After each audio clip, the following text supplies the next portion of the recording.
প্রতিটি অপরাধ এবং ভুল দাঁড়িয়ে থাকে গোপন কিছু ঘটনার উপর।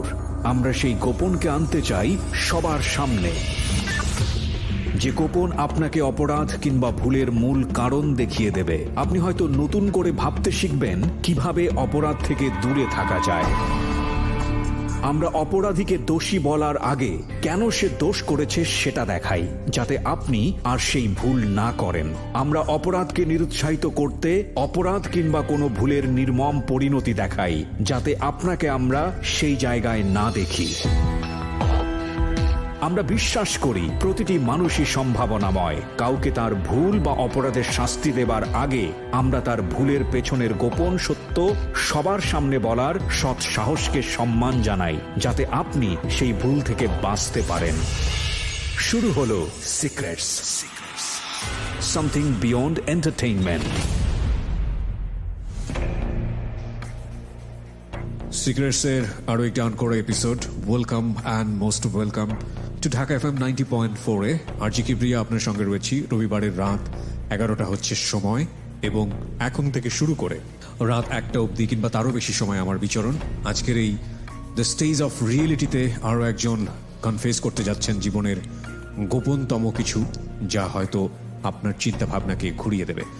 এবং একই সাথে এই অনুষ্ঠানে নতুন কিছু যুক্ত হবে হয়তো সামনের পর্ব থেকে, সেটা আমরা আপনাদেরকে সামনের পর্বে হয়তো বা জানাবো।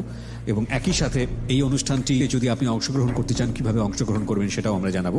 এবং এই অনুষ্ঠানে একটা বড় ধরনের ম্যান্ডেট কিংবা আমরা যদি বলি পাওয়ার, সেটা আমাদের লিসনারদের থাকবে একটু ডিফারেন্ট ওয়েতে, সেটাও আমরা আপনাদেরকে খুব শীঘ্রই জানাবো। এই অনুষ্ঠানটি ইউটিউব থেকে আপনি ডাউনলোড করতে পারেন, শুনতে পারেন এখনই এসে। পুরো অনুষ্ঠানটি যদি আপনি শুনতে চান, চলে আসুন আমাদের ইউটিউব চ্যানেলে।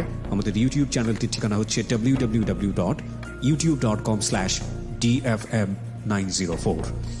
আপনাকে আজকে সুযোগ দিচ্ছি আমরা, এবং প্রথমেই আপনার জীবনের যে ভয়াবহতম সত্য কিংবা ভয়াবহতম দুর্ঘটনা বা ঘটনা, এবং যেটার ভুক্তভোগী আপনি নিজে, সেটার পেছনের ব্যাকগ্রাউন্ডে আমরা থাকতে চাই। কারণ আমরা বিশ্বাস করি প্রত্যেকটি ঘটনার পেছনে একটা সিক্রেট রিজন থাকে। যদি আমরা সেই রিজনটাকে সিক্রেট করে ফেলি, তাহলে বুঝতে হবে যে এমন কোনো রিজন ছিল যে রিজনটি সামনে আনা যায় না, সমাজের সামনে আনা যায় না, মানুষের সামনে আনা যায় না। আনলে হয়তো বিপদ হতে পারে। কিন্তু আমাদের এই অনুষ্ঠানের প্রেক্ষাপট থেকে আমরা সেই সিক্রেটগুলোকে এমনভাবে রিভিল করি যাতে সেই ব্যক্তি মানুষের ক্ষতি না হয়, কিন্তু সমাজের উপকার হয়। তো সেই অর্থে আপনি আজকে আপনার পরিচয় কিছু কিছু জায়গায় হয়তো বা গোপন করবেন, করে আপনি আপনার মতো করে এখানে অনেক কিছুই রিভিল করবেন। প্রথমে আপনার নামটা বলুন। জি, আমার নাম আরমান। আরমান, বয়স কত আপনার? জি, 22 বছর। 22 বছর, ঠিক আছে। তো আমরা শুরু করি, আপনাকে ফ্লোর দিচ্ছি, শুরু করুন আপনি। আমি যখন খুবই ছোট, আমার খেয়াল নেই, আমার এটা শোনা, আমার বাবার দ্বিতীয় ওয়াইফ ছিলেন, এবং আমি যখন 6 মাস, তখন তাদের ভিতরে পারিবারিক দ্বন্দ্ব, এবং আমাকে আমার যে মা, আমার মার থেকে নিয়ে আরেকজনের কাছে, মানে আমার যে দ্বিতীয় মা, তার কাছে আমাকে রাখতে চাইতো বেশি সময়। আমি ঠিক বুঝিনি, মানে কার কাছ থেকে নিত? মানে আমার যে মা, মানে তার দ্বিতীয় ওয়াইফ ছিলেন আপনার বাবার প্রথম স্ত্রী? জি জি জি। আচ্ছা, তো তার কাছ থেকে নিয়ে যে তার দ্বিতীয় স্ত্রী, মানে তাকে দিত। আপনি কি বড় সন্তান ছিলেন? জি জি জি। আচ্ছা, ওকে। এইগুলি নিয়ে এক সময় আমার আম্মু আমাকে নিয়ে চলে আসে আমার নানার বাড়ি, সেখানে চলে আসে। আর তারপর থেকে আর কি আমার ওখানে বড় হয়ে ওঠা। আমার বাবা নানা বাড়িতে বড় হয়ে ওঠা? জি জি, নানা বাড়িতে বড় হয়ে ওঠা। আমার নানা আমাকে, মানে তার নিজের সন্তানের মতো বা তার চেয়েও বেশি করে বড় করছেন। এবং আমার বাবা আমাকে নেওয়ার জন্য অনেক চেষ্টা করলেও আমার নানা যিনি ছিলেন তিনি যাইতে দেন নাই আসলে। তারপর আমি আমার নানার বাড়িতে বড় হয়ে, আমার বাবা আমাকে নিতে আসলেও আমার নানা আমার বাবাকে অ্যাকসেপ্ট করে না। আমার বাবা আমাকে নেওয়ার জন্য অনেক চেষ্টা করলেও আমার নানা যিনি ছিলেন তিনি যাইতে দেন নাই আসলে। আমি স্কুলে ভর্তি হই, মোটামুটি ভালোই পড়াশোনা করে ওখানে আমাদের একটা হাই স্কুলে ভর্তি হই। জি। হাই স্কুলে ভর্তি হয়ে ওখানে পড়াশোনা করি, ওইভাবেই আসলে দিনগুলো কেটে যায়। একটা বাল্যকালে যেসব আসলে মানুষ যেই সব মজা করে, আসলে আমরা এমন একটা বয়সে আসলে ছিলাম, বা একটা সময় ছিলাম যখন আমরা সব ধরনের খেলাধুলাই করছি বর্তমানে যেসব ছেলেরা আসলে পারে না। দেখা যাচ্ছে তারা মানে ট্যাপে বিভিন্ন মানে অন্যান্য কিছু মোবাইলে কিংবা কম্পিউটারে আসলে সময় দিতে ব্যস্ত, রাইট? ওকে। মানে আমরা সব ধরনের, আপনার যতগুলো খেলা আছে, আমরা মোটামুটি সব ধরনের ওই খেলাধুলা সব কিছুই করছি। শহরে ছিলাম, তারপরে শহরতলির ভিতরে, মানে গ্রামের পরিবেশও ছিল, শহরের পরিবেশও ছিল। এইভাবে আসলে বড় হয়ে ওঠা।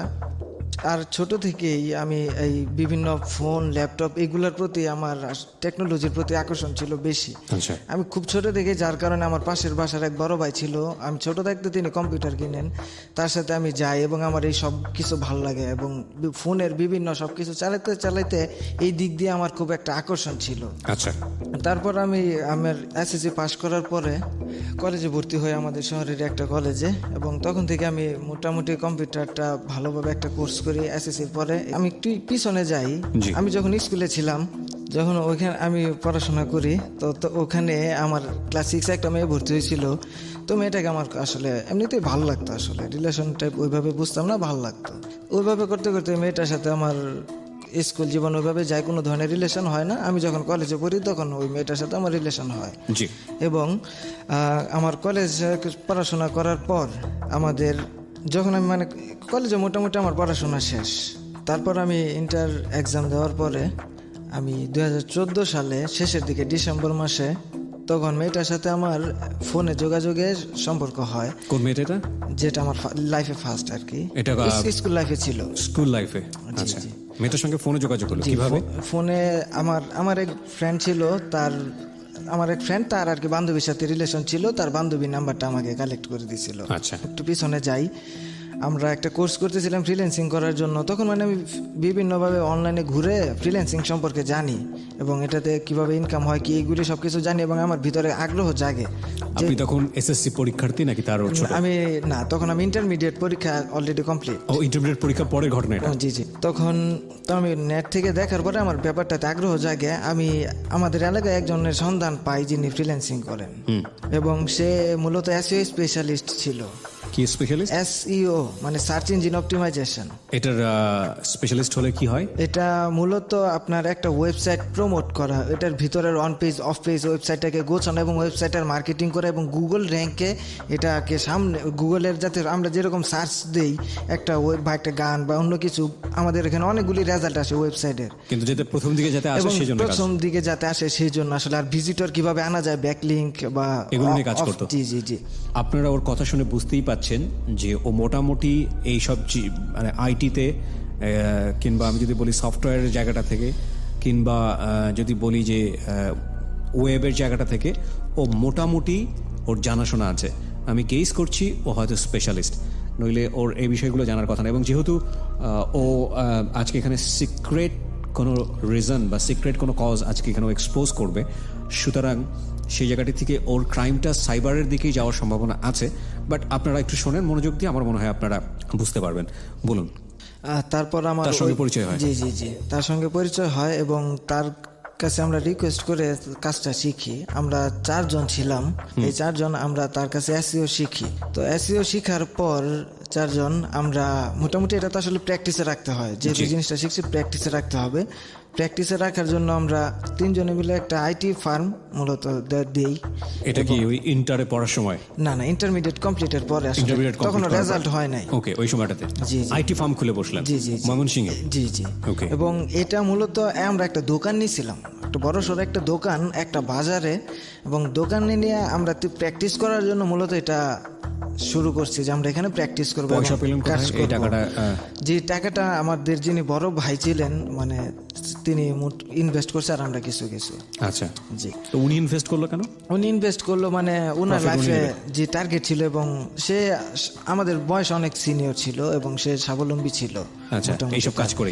জি, এইসব কাজ করে না, এবং সে স্টুডেন্ট আমাদের মতোই, কিন্তু তারও আগ্রহ ছিল আর কি। আচ্ছা। তখন আমি তাদের সাথে আলোচনা করে বলি যে আমাদের এরকম বাজারে দোকান নেওয়া যাবে ফ্রিতে, দোকানগুলি ফ্রিতে দিছিল ওকে, মানে বাজারটা জমানোর জন্য। আচ্ছা আচ্ছা। আমার ভাইকে বলি, তার সবাইকে নিয়ে, যে আমরা যেহেতু আমরা প্র্যাকটিস করব, আমাদের একটা ভালো জায়গা হলে ভালো হয়, এবং এই কারণে তাদের সাথে বসে আলোচনা করি। আলোচনা করার পর তারা রাজি হয়। তারপর আমরা এক সময় সব কিছু ম্যানেজ করি, প্রচুর পরিশ্রম করি। আমার বড় ভাই তিনি ইনভেস্ট করেন এবং আমাদের সাপোর্ট দেন, এবং শারীরিক যে পরিশ্রমগুলো মূলত সেইগুলা আমরা দুজনে করতাম, আমি আর আমার friend.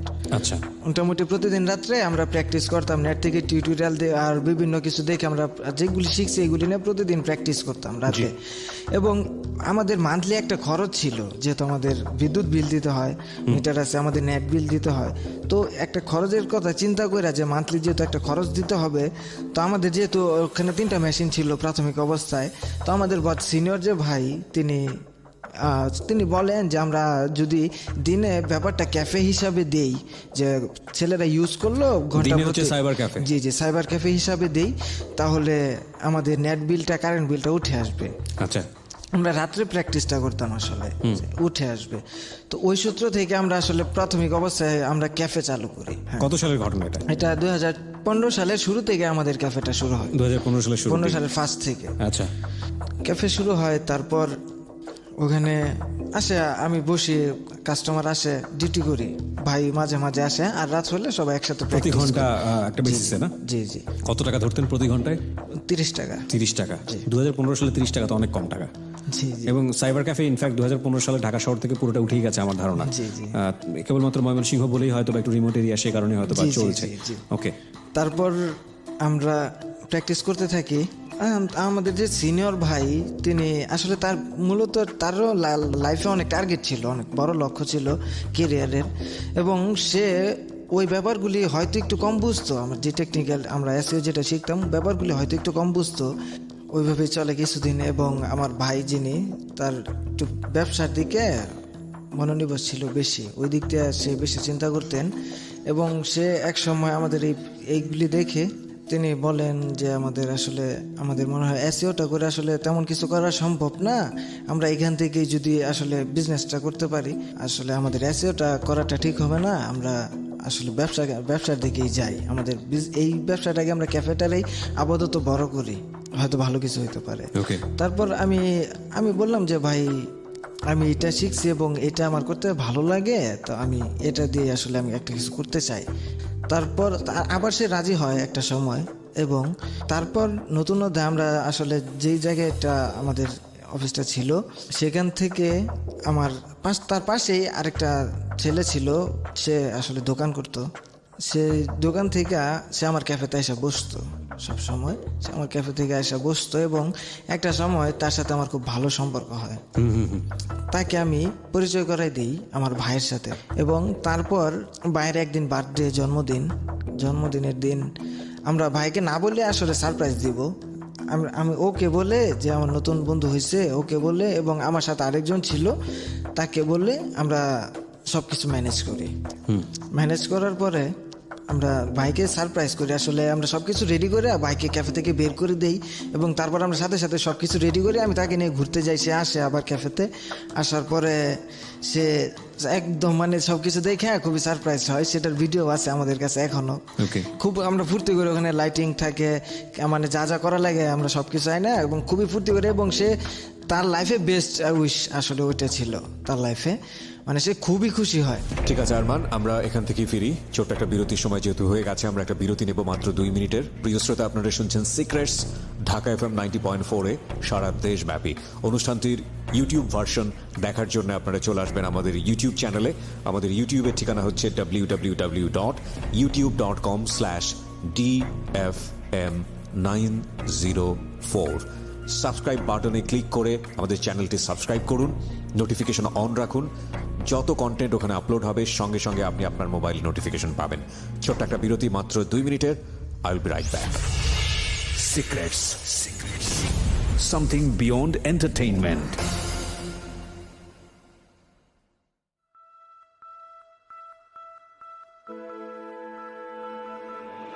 Love, hate, challenge, motivation, lies, truth, impossible, virtue, morality. Something beyond entertainment. Welcome to my stage of reality. Stay tuned. Sunday and Wednesday with me, RJ Kibriya, only on Dhaka FM 90.4.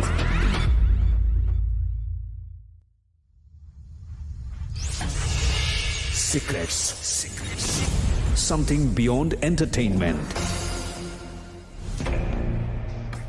বিরতির পর আরও একবার স্বাগত, শুনছেন secrets. আমি আরজি কিবরিয়া আপনার সঙ্গে রয়েছি ঢাকা FM 90.4-এ।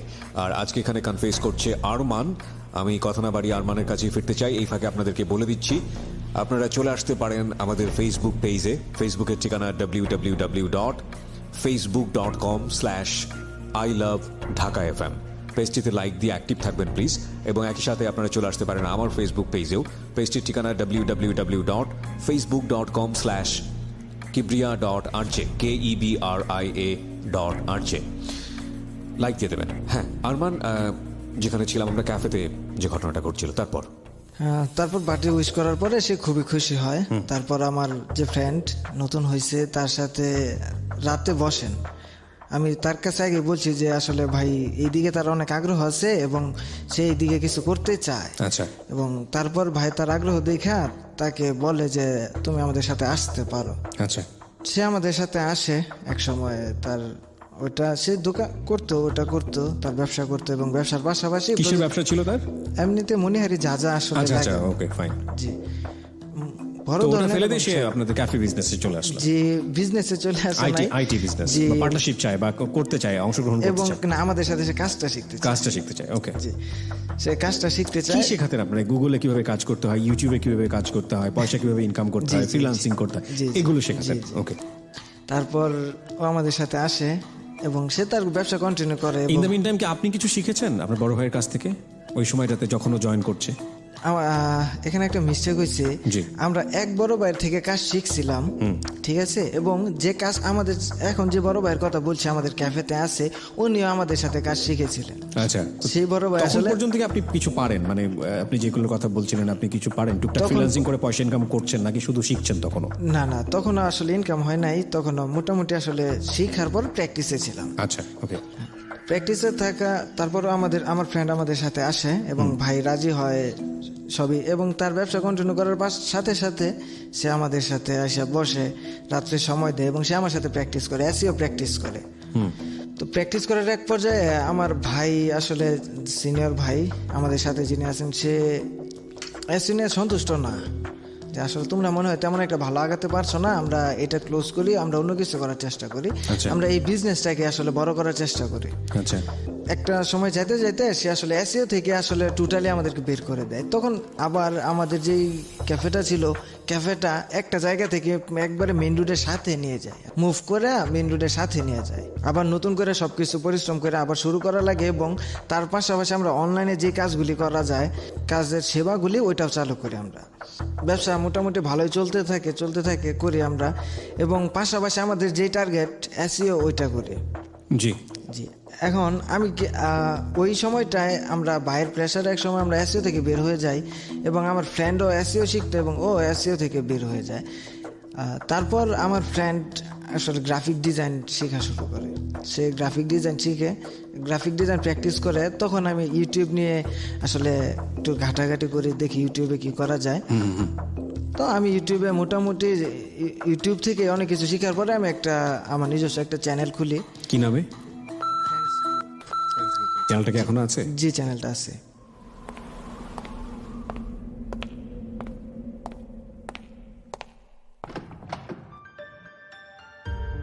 বলেছিলাম আবারও ফিরে আসব, বলেছিলাম আবারও ভালোবাসার পথে হাতে হাত ধরে হাঁটব।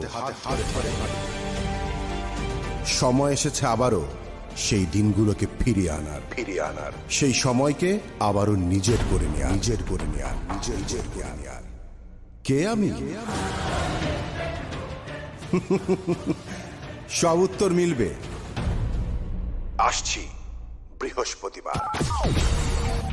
The original Guru is back. প্রিয় শ্রোতা, আমরা সবসময় বলি এখানে আমাদের মূল উদ্দেশ্য হচ্ছে এখানে যিনি আপনারা কনফেস করছেন, তার জীবনের সিক্রেটগুলোকে রিভিল করছেন, তাকে কোনোভাবেই সামাজিকভাবে বিপদে ফেলা না। আমাদের উদ্দেশ্য হচ্ছে তাকে শুনে যাতে করে আপনি আপনার জায়গাটা থেকে সেই ভুলগুলো না করেন। ওকে, তো যিনি আজকে যে ইউটিউব চ্যানেলটির কথা এখানে বলছে, সেটা আমি এই কারণেই নামটা আমি মিউট করলাম, কজ অফ আমরা চাই না যে তার পরিচয়টা এখানে রিভিল হোক, সে কোনোভাবে সামাজিকভাবে বিপদের মুখে পড়ুক। বলুন তারপর।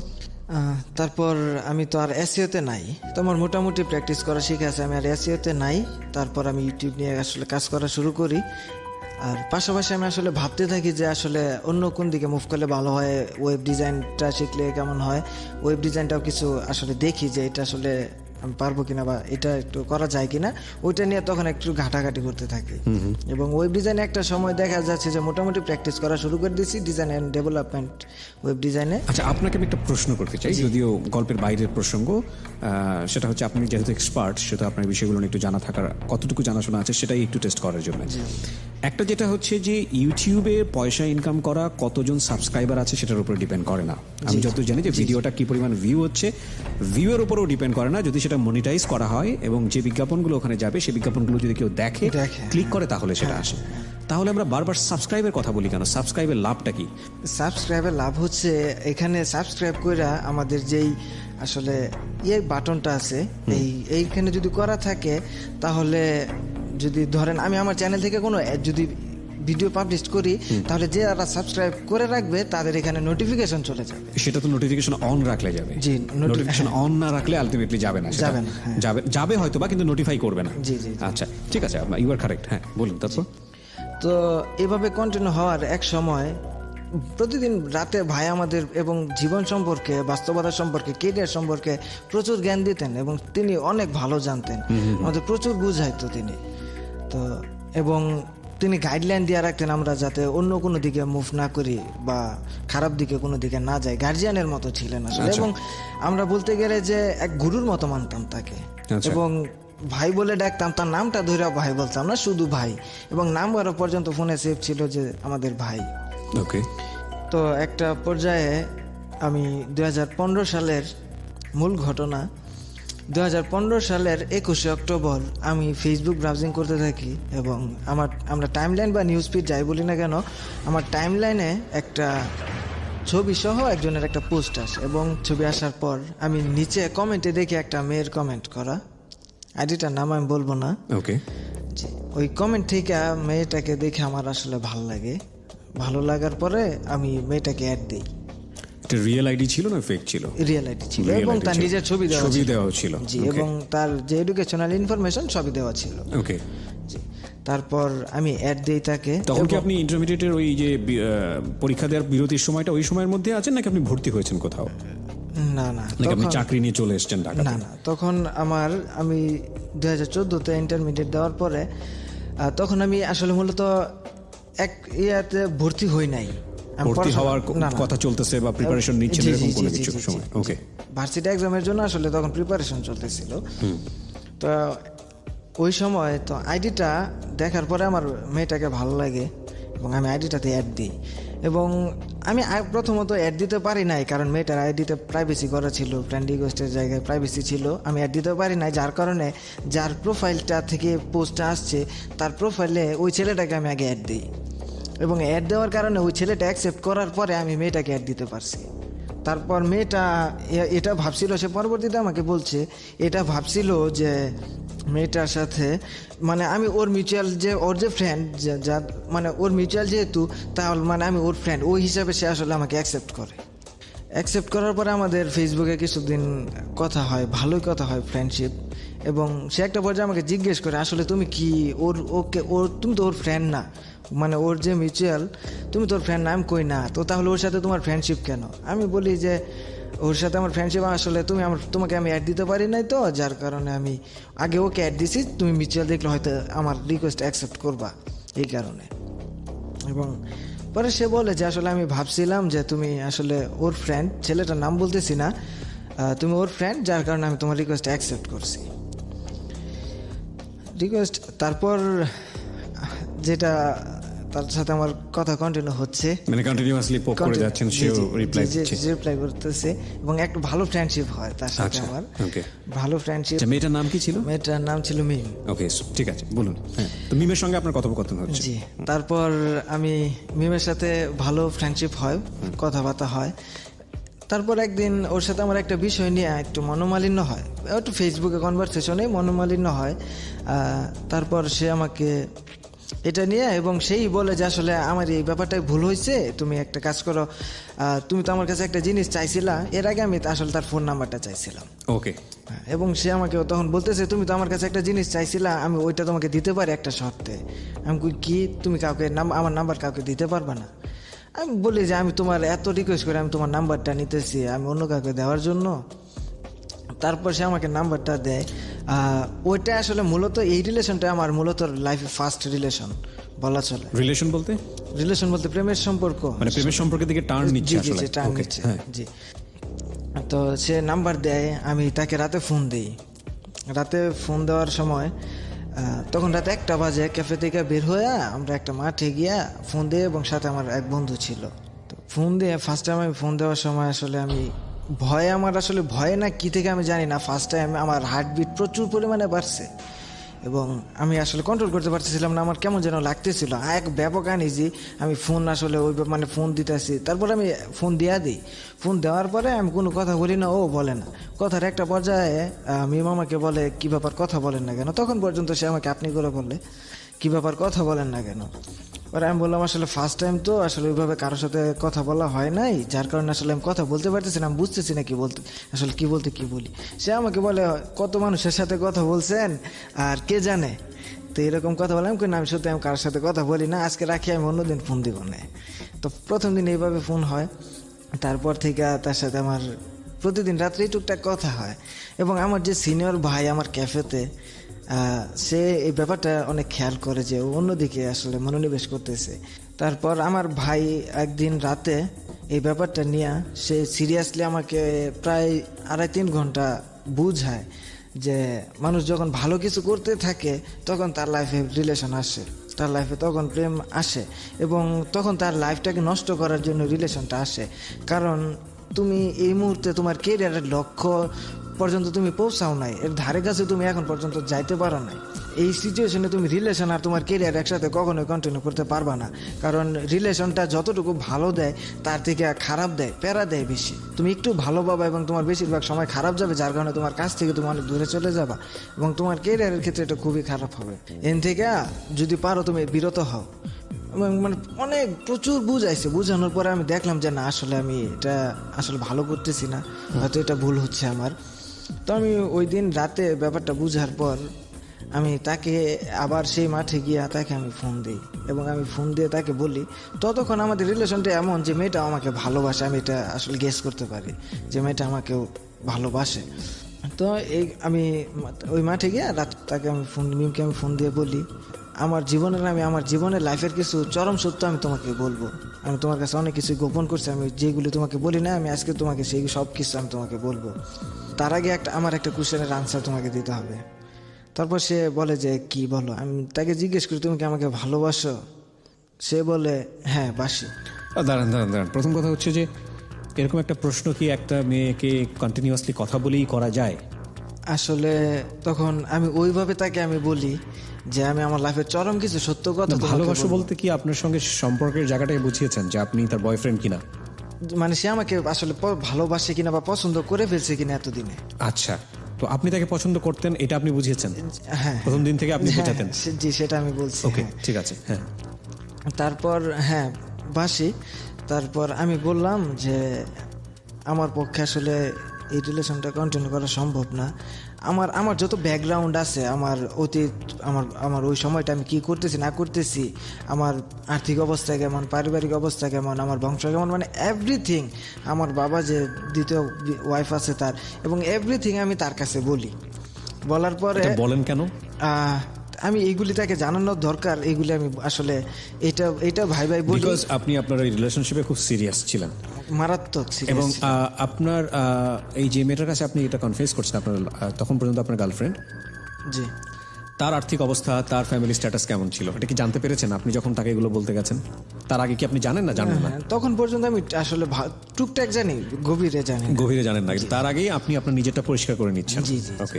এবং সব কিছু বলার পরে আমার ইন ডিটেল, এবং তারপরে আমি তাকে একটা কথা বলে দেই যে আসলে আমি তোমাকে সত্যি অনেক ভালোবাসি, কিন্তু আমার সামনে আমার কেরিয়ারটা আমার সবচাইতে বড়, আমি আমার কেরিয়ারের ক্ষেত্রে আমি চাই না আমার কোনো বাধা আসুক। আর আমি এই কেরিয়ার আর রিলেশন একসাথে কন্টিনিউ করতে পারবো না। আমি আমার কেরিয়ারটাকে সবচাইতে আগে দেখি এবং এর জন্য আমি সব কিছু ছাড় দিতে রাজি আছি।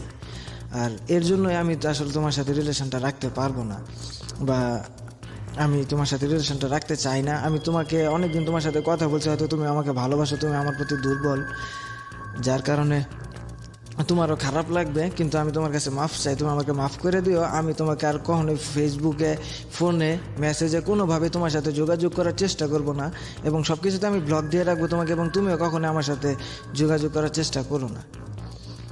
সে ওই দিন রাতে খুব কান্নাকাটি করে, আমরা আবার রাতে একটা সময় আবার ক্যাফেতে যাই, মানে আমিও প্রচুর কান্নাকাটি করে কথাগুলো বলি। ক্যাফেতে যেতেন কেন? রাত্রে আবার ক্যাফেতে, মানে বাসায় যায় নাই তখন, ক্যাফেতে যাইতাম আসলে রাতটাকে এমনিতেই ভালো লাগতেছে না। কথাগুলি বলার পরে খুবই কান্না করে আসলে কথাগুলো বলছিলাম। তারপর কথাগুলি বলার পরে আবার ক্যাফেতে যাই, আমার বন্ধুকে নিয়ে ক্যাফেতে যাই। ক্যাফেতে গিয়ে আসলে গান টান শুনি, এমনিতেই রাত্রে এই বাজারের মধ্যে এই ক্যাফেতে রাত্রেবেলা গান শুনলে কোনো সমস্যা হতো না? না না। আচ্ছা, ওকে। জি। তারপর রাত্রে আমরা ক্যাফেতে গিয়ে গান টান শুনি। আমি তখন পর্যন্ত আসলে আমি সিগারেটটা আমি কলেজ লাইফে থাকাকালীন শিখেছিলাম আসলে সিগারেট খাওয়াটা, কলেজ লাইফে থাকার সময়। তো তখন ক্যাফেতে আসলে ধূমপান করি, স্মোক করি ক্যাফেতে, ওইভাবে রাতটা যায়। এবং সেও প্রচুর কান্নাকাটি করে, এবং সে ফেসবুকে খুবই কষ্টের স্ট্যাটাস দেয়। তারপরে আমার খুব খারাপ লাগে, তারপরের দিন শুক্রবার রাতটা ওইভাবে চলে যায়, ঘুমায় না। জুমার নামাজ পড়ে আসার পর সে আবার আমাকে ফোন দেয়। ফোন দিয়ে কি বলেছিল আমরা 2 মিনিটের একটা বিরতির পর ফিরে এসে শুনবো। প্রিয় শ্রোতা, আপনারা শুনছেন সিক্রেটস, ঢাকা FM 90.4 এ সারা দেশব্যাপী। আমি আরজে কিবরিয়া আপনার সঙ্গে রয়েছি। আমার সঙ্গে যোগাযোগ করতে আপনারা ফোন দিতে পারেন এই নাম্বারে, যদি আপনারা কেউ কনফেস করতে চান এখানে এসে, নিজের জীবনের ভুল কিংবা গোপন কথা কিংবা অপরাধটি বলতে চান, এই জন্যে যে আপনার মতো করে ভুল কিংবা অপরাধ সমাজের আর কেউ যাতে কখনো না করে। আমাদের ফোন নাম্বারটি হচ্ছে 09611904904। আমি আবারও বলছি 09611904904। ফিরে আসছি ছোট্ট একটা বিরতির পর। Secrets. Something beyond entertainment.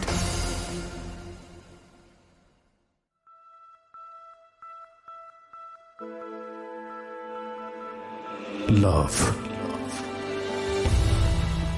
Hate. Challenge. Motivation. Lies. Truth. Impossible. Virtue. Morality. Something beyond entertainment. Welcome to my stage of reality.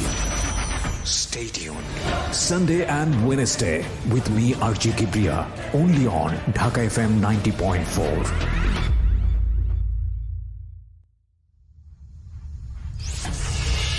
Secrets. Something beyond entertainment.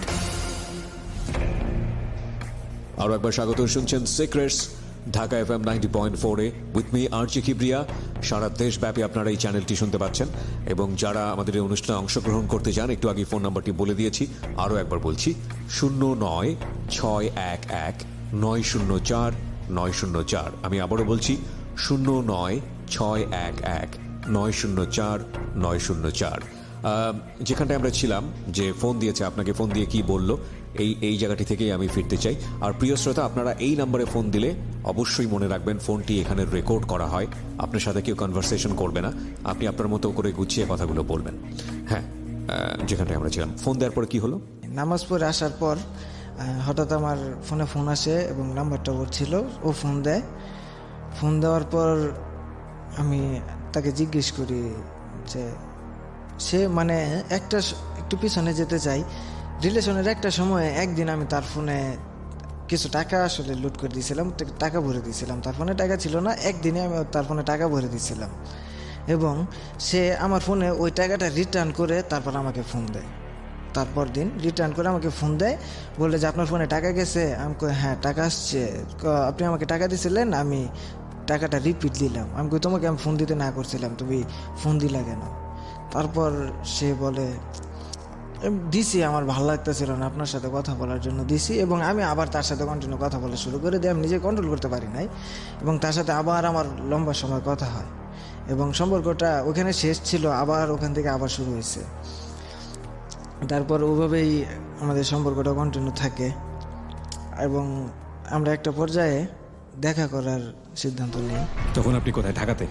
না, ময়মনসিংহে? জি জি আর ও ঢাকাতে? জি জি। ওকে। তার বাবার যে এলাকা, তার নিজের যে বাড়ি, সে বাড়িটাতে যাইতে হইলে আমাদের শহরের উপর দিয়ে যাইতে হতো আমাদের। তারপর সে একদিন তার বাড়িতে যাবে, ঢাকা থেকে তার বাড়িতে যাবে। বাড়িতে যাওয়ার সময় সে আমার সাথে বলে যে আমি বাড়িতে যাব, আমি তোমার সাথে দেখা করতে চাই, তুমি যদি আসো তাহলে এই জায়গাটায় আসো, আমাদের শহরের একটা জায়গা, এবং সেই জায়গাটা দিয়ে তার যাইতে হয় মূলত।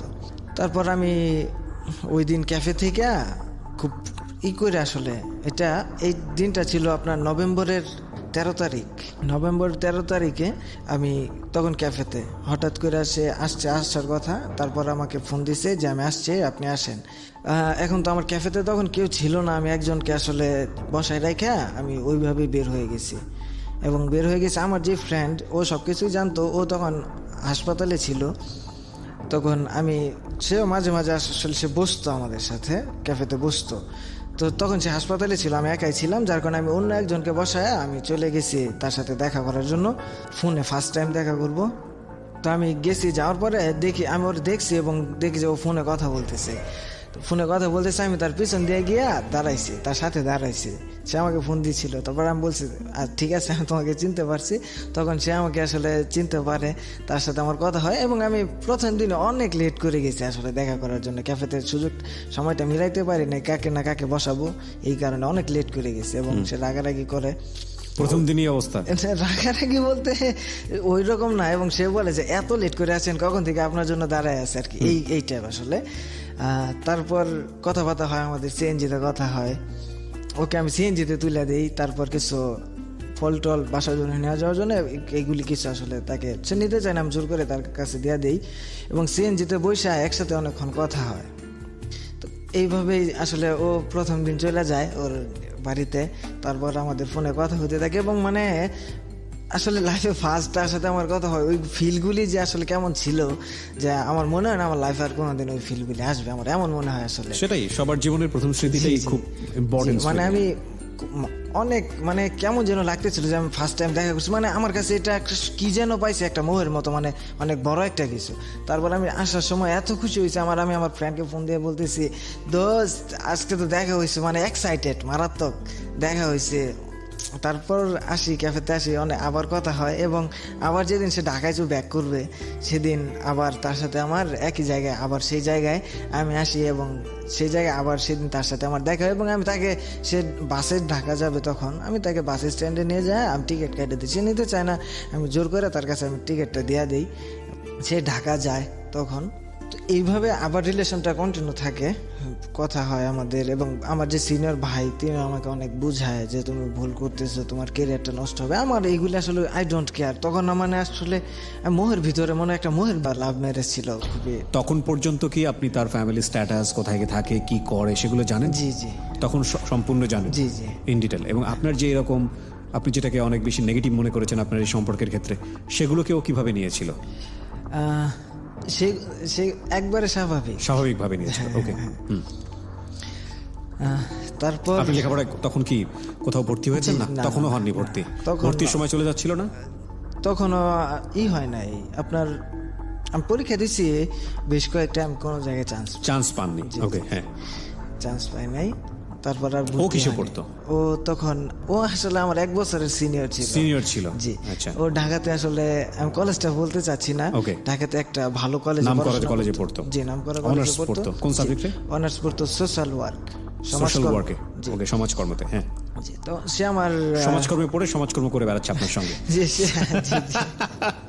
ওকে, জি। সে তখন আসলে ও তখন আমার 1 বছরের আসলে সিনিয়র হিসাবে পড়াশোনা করে। আমার 1 ইয়ার উপরে। তখন সে অনার্স ফার্স্ট ইয়ারে পড়ে, ফার্স্ট ইয়ার ফাইনাল দিয়ে দিচ্ছে মনে হয় অলরেডি। ঠিক আছে, হ্যাঁ, বলুন। তারপর সিএনজিতে ছিলাম আমরা। জি, তারপর সিএনজিতে অনেক ঘোরাঘুরি হয়। তারপর আমার আরেকটা ভাই ছিল, তাদের লাভ ম্যারেজ ছিল, তার খুব ভালো সম্পর্ক ছিল এলাকারই। আমি ভাবি তার যে ওয়াইফ, আমার ভাবি, তাকে ফোন দিয়ে বলি, ভাবি আজকে তোর সাথে আমার দেখা হইলো, অনেক কিছু হইলো, এই সেই। তো ভাবি ঠিক আছে দেখো এগুলি করতেছ, ওরে আবার কোনোদিন কষ্ট দিও না, মেয়ের ব্যাপারে টান দিয়ে সে কথা বলতেছে, ওরে কোনোদিন কষ্ট দিও না। তো হঠাৎ এইভাবে রিলেশনটা কন্টিনিউ আছে, আমি ক্যাফেতে কন্টিনিউ করতেছি, সব কিছু ঠিকঠাক চলতেছে ভালো। তো একটা সময় হয়েছে কি, যখন আমি ক্রিয়েটিভ আইটিতে অ্যাপ্লাই করি, আমার এক্সামের সময় হয়, তখন আপনার নভেম্বরের 12 তারিখ মনে হয় সম্ভবত, আসলে আনুমানিক খেয়াল নাই, 12 তারিখ এর 2 দিন আগে তার সাথে আমার এক ফেসবুক নিয়ে একটু ঝামেলা হয়। সে ফেসবুকে রিপ্লাই দিতে হয়তো একটু লেট করতো, এগুলি কারণে আমি একটা সময় তাকে একটু ফোর্স করে বলে ফেলি যে আমি তোমার ফেসবুক আইডিটার পাসওয়ার্ডটা চাই, একটু দেখতে চাই। সে কোনোভাবেই দিতে চায় না। একটা পর্যায়ে আমি খুব রাগারাগি করি। এটা নিয়ে কেন আপনি তাকে সন্দেহ করেন? সন্দেহ করার বলতে ওর রিপ্লাই দিতে খুবই লেট করতো। ওকে ওকে, জি জি, সে আমার আনসার দিতে খুবই লেট করতো।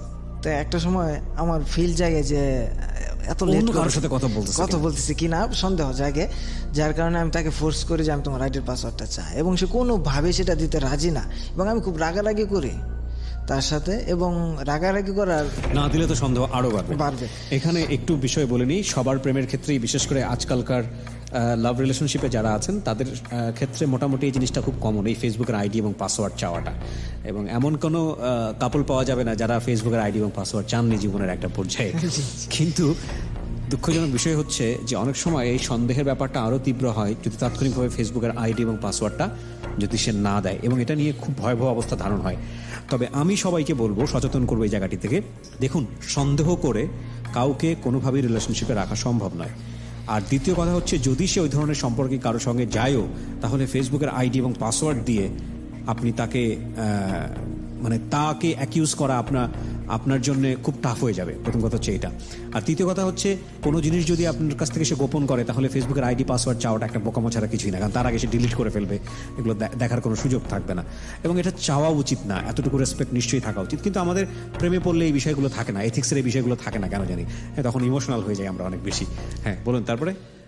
তারপর তার সাথে আমি খুব রাগারাগি করি যে কেন দিবা না, হয় আমি তোমার আমি বলি যে আমি অধিকার খাটানোর চেষ্টা করি আসলে, যে আমি বলি আমি তোমার ভবিষ্যৎ, বা তুমি আমাকে নিয়ে স্বপ্ন দেখবো, আমরা একটা ভবিষ্যতের দিকে যাচ্ছি, আমি চাই না আমাদের মাঝখানে কোনো প্রাইভেসি থাকুক, এইভাবে বুঝায় তার সাথে রাগারাগি করার এক পর্যায়ে সে অনেকটা সময় নিয়ে আমাকে আইডিটা দেয়। আমি আইডিটা লগ ইন করার পর আমি আইডিটা লগ ইন করি। লগ ইন করার পরে আমি দেখি যে আসলে অনেক ধরনের কনভারসেশন আমি বুঝতে পারি, যেহেতু আমি এই দিকে একটু বুঝি, আমি বুঝতে পারি যে সে অনেক ধরনের কনভারসেশন আমার সাথে লুকাইছে।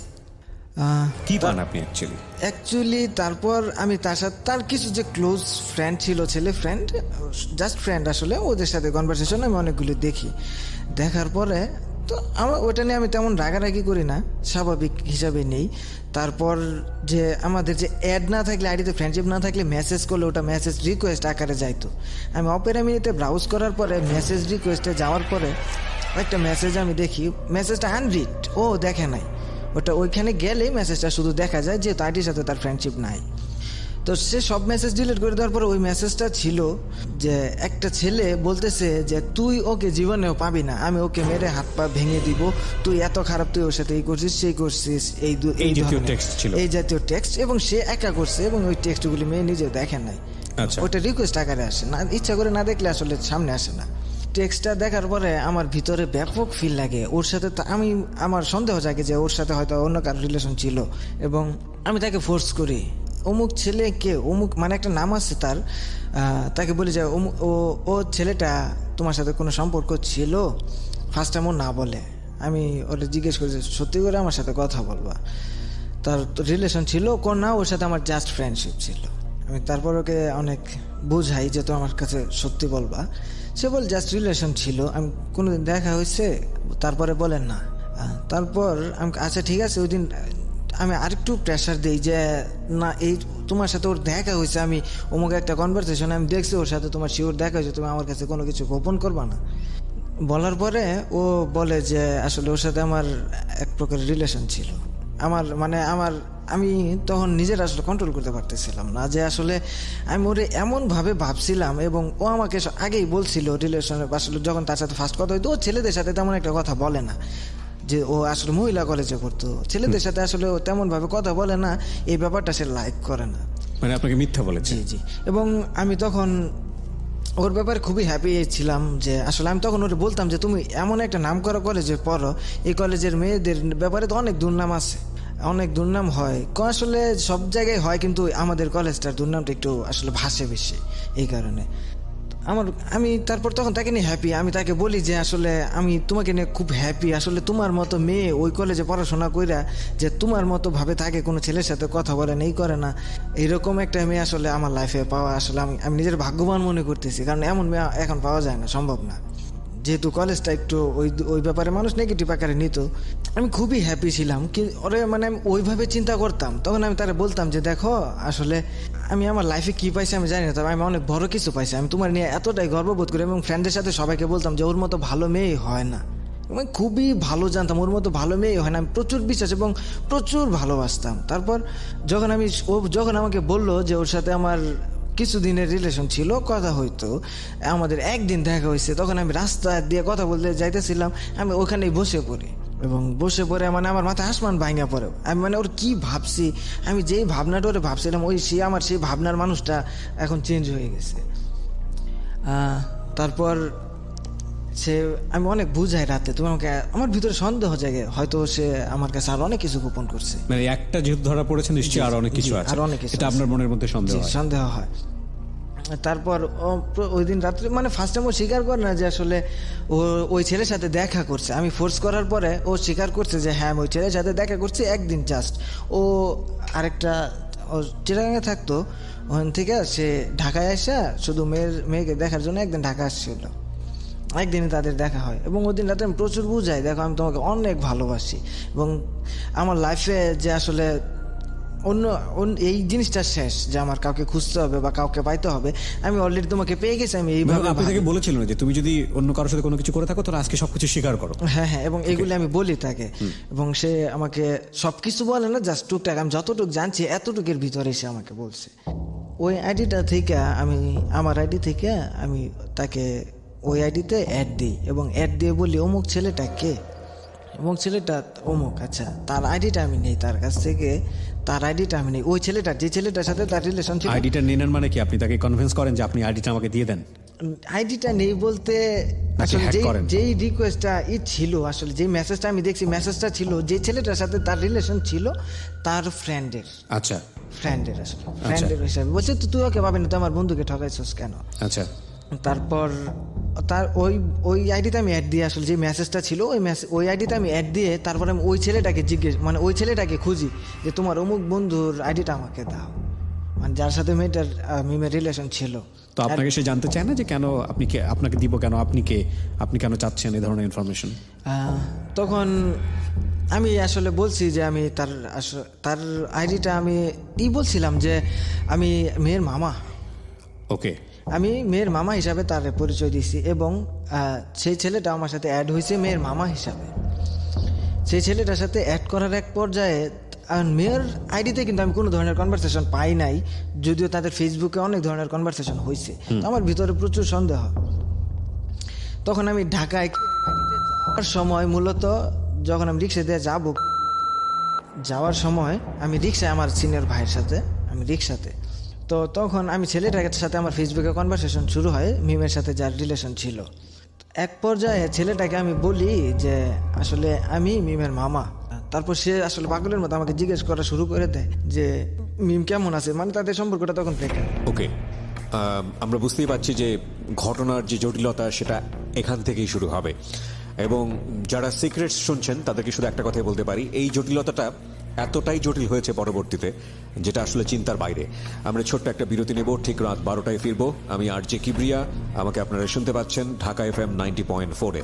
যারা আমাদের ফেসবুক পেজে লাইক দিয়ে অ্যাক্টিভ থাকতে চান, আমাদের অনুষ্ঠানগুলো সম্পর্কে আপডেট পেতে চান, সিক্রেটস সম্পর্কে আপডেট পেতে চান, চলে আসুন ঢাকা FM-এর ফেসবুক পেজে। পেজটির ঠিকানা হচ্ছে www.facebook.com/ILoveDhakaFM। লাইক দিয়ে অ্যাক্টিভ থাকবেন, এবং একই সাথে যারা এই অনুষ্ঠানে আসতে চান নিজের জীবনের সিক্রেটস নিয়ে মানুষকে সচেতন করবার জন্য, আমরা সবসময় একটা কথা বলি, আপনি অপরাধী, আপনার দিকে আমাদের কোনো আঙুল নেই, আমরা বরং অপরাধের কারণটা রিভিল করে মানুষকে সচেতন করতে চাই, এই অর্থে যে মানুষটিকে আমরা অপরাধী বলছি তার পেছনে একটা শক্তিশালী কারণ ছিল, সে ইচ্ছা করে অপরাধ করেনি, এবং আপনি যাতে এই কারণের মুখোমুখি না হন, আপনি যাতে অপরাধী না হন। আমাদের ফোন নাম্বারটি হচ্ছে 09611904904। আরও একবার বলছি 09611904904। ফিরে আসছি রাত 12টায়। Secrets. Something beyond entertainment.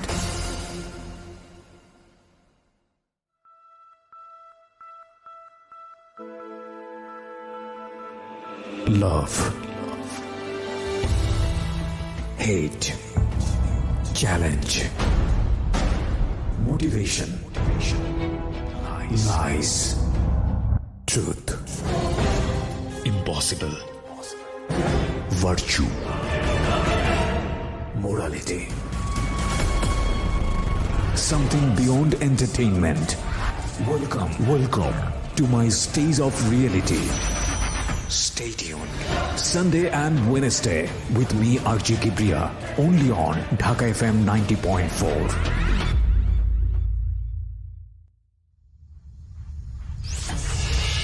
Secrets. Something beyond entertainment. Dhaka FM 90.4 প্রিয় শ্রোতা, আপনারা শুনছেন সিক্রেটস। রাত 12টার সময় আরজি কিবরিয়া আপনার সাথে রয়েছি। আরমান আজকে এখানে কনফেস করছে। আমি আরমানের কাছে ফেরার আগে আপনাদেরকে বলছি আমাদের এই ফোন নাম্বারটি, যারা এখানে আসতে চান সিক্রেটস অনুষ্ঠানে, আমাদের ফোন নাম্বারটি হচ্ছে 09611904904। আমি আবারও বলছি 09611904904। আমরা বিশ্বাস করি আপনার একটি অপরাধ কিংবা আপনার একটি অপরাধ জন্ম হওয়ার জন্যে যে কারণ ছিল, সেই কারণগুলো কিংবা অপরাধের পরিণতি মানুষকে জানিয়ে সচেতন করার জন্যে আপনার যে মানসিকতা, সেটাকে আমাদের সম্মান জানানো উচিত। সেই অনুসারে সেই জায়গাটি থেকে আমরা আমাদের এই অনুষ্ঠানের প্রত্যেকটি গেস্টকে সম্মান করি। প্রিয় শ্রোতা, আরমানের দিকে আমরা আঙ্গুল তুলতে চাই না, আমরা বরং বলতে চাই যে আর আরমানের মতো করে ভুল যাতে কেউ না করে। সো খেয়াল রাখবেন, আমাদের মূলত অনুষ্ঠানের উদ্দেশ্য হচ্ছে আপনি যাতে অপরাধ থেকে দূরে থাকেন। ব্যাক টু ইউ আরমান, আমরা যেখানটায় ছিলাম, তারপর কি হলো? সে আমাকে জিজ্ঞেস করে যে মিম কেমন আছে, অনেক কিছু জিজ্ঞেস করে মিমের ব্যাপারে। আমি কই মিম তো আসলে ভালো নাই, মিম সবসময় মনমরা অবস্থায় থাকে। আমি জানতাম ওর সাথে তোমাদের রিলেশন, আমি আগে থেকে জানতাম। মামা যেভাবে কথা বলে সেভাবেই কথা জি, জি, বলেছেন। জি। ওকে, আসলে ও সবসময় খুব মনমরা অবস্থায় থাকে। আর মানে আপনি কি তোমার কথা চিন্তা করছেন যে করে। ফাইন্ডিংস গুলো বের করা যায়, আসলে রিজনটা কি ছিল, জি, জি, কতদূর জি। পর্যন্ত আগাইছে এগুলা? হ্যাঁ, জি। তারপর ছেলেটা আসলে আমাকে বুঝতে পারে নাই, তারপর সে অনেক কিছু বলে মেয়ের ব্যাপারে। আর আমি তাকে বলি যে আমি আসলে চাই যে তোমাদের রিলেশনটা হোক, কন্টিনিউ হোক, কারণ মেয়েটা সেই থেকে মনমরা, কিছুই ঠিক মতো খাওয়া দাওয়া করে না, আমার কাছে অনেক কিছুই বলে তোমার ব্যাপারে, সে তোমাকে এখনও খুব ভালোবাসে, খুব মিস করে, এইগুলি বলি। আর আমি তারা এটা বুঝাই যে আমি চাই তোমাদের রিলেশনটা হোক, কারণ তোমাদের মতো আসলে ভালোবাসা এখন আর হয় না, তোমাদের ভালোবাসাটা সত্যি খুব সুন্দর, আর আমি এটার একটা ফিউচার তোমাদের দিতে চাই। এটা বলে আমি তাকে বলি যে আসলে আমি মাঝখান থেকে আমি যদি তোমাদের সমাধানটা করতে চাই রিলেশনের, আমি এর জন্য আমার কিছু তথ্য আসলে জানা লাগবে, আমি ইন ডিটেলে জানি না। সে আমাকে বলে আপনি মিমকে জিজ্ঞেস করেন। তারপর বলি যে আসলে মিম তো আমাকে সব কিছুই বলতে পারে না, মিম আমাকে বলছে যে আসলে তোমার থেকে জানতে। তারপর আমি তার কাছে বলি, সে আমাকে টুকটাক কিছু বলে যে আমার এই হয়েছে সেই হয়েছে। আমি বলি আসলে এইভাবে বললে আমি বুঝবো না, আমি চাই তোমাদের রিলেশনটা হোক, রিলেশনটা কন্টিনিউ হোক এবং তোমাদের একটা ভবিষ্যৎ হোক। এই কারণে আসলে মূলত আমার পদক্ষেপটা নেওয়া। আর তুমি যদি আমাকে তথ্য দিয়ে হেল্প করতে পারো তাহলে কাজ হবে। আপনার আইডিতে মিমকে নিয়ে কোনো ছবি কিছু ছিল না? আমার আইডিতে বুঝি নাই, মানে আপনি যে পার্সোনাল আইডি দিয়ে ওনার সঙ্গে কথা বলছেন, জি জি জি, মিমের এক্স বয়ফ্রেন্ডের সঙ্গে, জি জি, তো আপনার আইডিতে মিমকে নিয়ে কোনো ছবি বা মিমের কোনো কমেন্টস কোনো কিছু ছিল না? না না, তখন মানে ওই ছেলের সাথে কোনো কনভারসেশন নাই, এবং মিমের যে আইডিটা, মানে আপনার সাথে মিমের যদি কোনো কমিউনিকেশন আপনার আইডিতে ওই ছেলেটা দেখে, তাহলে তো সন্দেহ করার কথা যে মিমের সঙ্গে আপনার কোনো যোগাযোগ আছে। সেই অর্থে মিমের সঙ্গে আপনার কোনো যোগাযোগ ছিল কিনা ফেসবুকের মাধ্যমে? লাইক আপনি একটা স্ট্যাটাস দিয়েছেন, মিম সেখানে কমেন্টস করেছে, বা মিমের সঙ্গে আপনি একটা ছবি পোস্ট করেছেন, এগুলো ছিল আপনার আইডিতে? ছিল। এগুলো ছিল, তো আপনাকে তো সে সন্দেহ করবে। এবং সে ওইভাবে আমাকে কমেন্ট করে নাই, এবং যে ই কমেন্ট ছিল সামথিং, আর বোঝাও যায় না কমেন্টস গুলোতে আসলে মামার সম্পর্ক না বয়ফ্রেন্ডের সম্পর্ক। মানে ছেলেটাকে ব্লক করা ছিল। ও ফাইন, ছেলেটাকে ব্লক করা থাকলে তো মিমকে সে দেখবেই না। ওকে, বলুন। হ্যাঁ, ব্লক করা ছিল। তারপর একটা পর্যায়ে আমি ছেলেকে বলি ফেসবুক আইডিটা আমাকে দাও, আমি নিজেই আসলে দেখে নেব তোমাদের মাঝে কি ধরনের কনভারসেশন হয়েছে, তারপর আমার ব্যাপারটা সমাধান করতে সহজ হবে। তারপর সে বলে যে আইডিটা তো আসলে মামা আমি দিতে চাচ্ছি না, ওর সাথে তো আমার আসলে কিছু ছবি লেনদেন হয়েছে, যেহেতু আপনার ভাগ্নে, সেহেতু আপনার দেখলে খারাপ লাগতে পারে, ওই ধরনের কিছু ছবি আছে। আমাকে আসলে আমি এখানে তোমাদের রিলেশনটা কন্টিনিউ করার জন্য আমি গুরুত্ব দিচ্ছি, যাতে তোমাদের রিলেশনটা আবার কন্টিনিউ হয়। ইদানিং আমাদের সামাজিক যোগাযোগ মাধ্যমের সবচেয়ে বড় সমস্যা হচ্ছে এটা, আমি মনে করি। কারণ এই যে ব্যক্তিগত ছবিগুলো এভাবে আমরা সামাজিক মাধ্যমগুলোতে দেই বা সোশ্যাল সাইটগুলোতে দেই, এগুলো আমাদের ব্যক্তি জীবন, সামাজিক জীবন কতটা মানে ভয়াবহ রকমভাবে ক্ষতিগ্রস্ত করতে পারে, এটা একটু চিন্তা করা উচিত সবার। আমাদের আজকের এই সিক্রেটস অনুষ্ঠানে আমরা হয়তো বা সেকেন্ড টাইম আপনাদেরকে দেখাতে যাচ্ছি যে কত বড় ভুল মানুষ তার জীবনে করতে পারে, বা সেটা কত বড় অপরাধও হতে পারে। গত এপিসোডে আমরা দেখিয়েছিলাম একজন এখানে এসে কনফেস করেছিল, এক ভদ্রমহিলা, সেটা আপনারা শুনেছেন। আজকের অনুষ্ঠানেও কিছুটা সেই টাচটাই আপনারা পাবেন আমার মনে হচ্ছে। বলুন তারপর সে একটা পর্যায়ে আইডিটা আমাকে, আমি বলি যে তোমাদের কনভারসেশন আমি নিজে দেখে নেব, আর আমার গুরুত্বটা ওটাই বেশি যে তোমাদের রিলেশনটা হোক, আর তুমি আইডিটা দিলে আমি ওইগুলি ছবি আসলে ওইভাবে দেখবো না, তুমি আইডিটা দিতে পারো, তোমাদের জন্য বেটার হবে। তারপর সে আমাকে আইডিটা দেয়, তার নিজের আইডি, তার মিমের এক্স বয়ফ্রেন্ডের নিজের আইডির পাসওয়ার্ড আমাকে দেয়, এবং আমি সাথে সাথে তার আইডিতে লগ ইন করি। তখন আমি আপনার ট্রেনে লগ ইন করি, টুকটাক চ্যাটিং আছে, তখন গুরুত্ব না দিয়ে তারপর আমি ঢাকায় আসি। ঢাকায় এসে এক জায়গায় থাকি। তখন রাত্রে ঢাকায় আসার পরে আমি আবার আইডিটা লগ ইন করি, এবং আইডিটা লগ ইন করার পরে আসলে আমি যেটা দেখলাম মানে নেওয়ার মতো না, একবারে মানে খুবই মানে বলা চলে, সরাসরি বলতে গেলে যে আপনার একটা উলঙ্গ ছবি যেটাকে বলা হয়, মেয়েটার ছেলেটাকে দেওয়া একটা ছবি। মানে ফার্স্ট টাইম, মানে তখন আমার ভিতরে আসলে ভাই কি যে চলতেছিল আমি মানে বলে বোঝানোর মতন, এতটাই যন্ত্রণা হইতেছিল ভিতরে, মানে আমি কি করবো আমার কোনো হুঁশ নাই। আপনিও তো ওকে অবস্থায় কখনো দেখেননি? না, আমি তখন পর্যন্ত দেখি নাই, মানে আমার সেন্সে ধরতেছে না যে মানে আমি তাকে কি ভাবছিলাম, এটাও কি সম্ভব কি না। আমি ওখান থেকে আমি সিঁড়ি দিয়ে উপরে নামতেছি, নিচে উঠতেছি, আমি যেখানে উঠছি আসলে, তারপর আমি বাইরে গিয়ে ধূমপান করতেছি, মানে আমার মাথা কাজ করতেছে না, মানে আমি কি বলবো। আমি তারে ফোন দিয়া তখন পর্যন্ত কিছু বলি নাই। তারপর আমার আসলে মাথা তো তেমন কেমন জানি হয়ে গেছে, আসলে আমি একটা পাগলের মতো, আমি মানে বিশ্বাস করতে পারছি না। কনভারসেশনটা কি ছিল, মানে একটা সম্পর্কটা কি বয়ফ্রেন্ড গার্লফ্রেন্ড অবস্থায় ছিল? আচ্ছা, এবং বয়ফ্রেন্ড গার্লফ্রেন্ড, এবং তাদের ভিতরে কনভারসেশন, মানে যেগুলি আমরা বাজে কনভারসেশন বলি, ওকে, আপত্তিকর কথাবার্তা আসলে।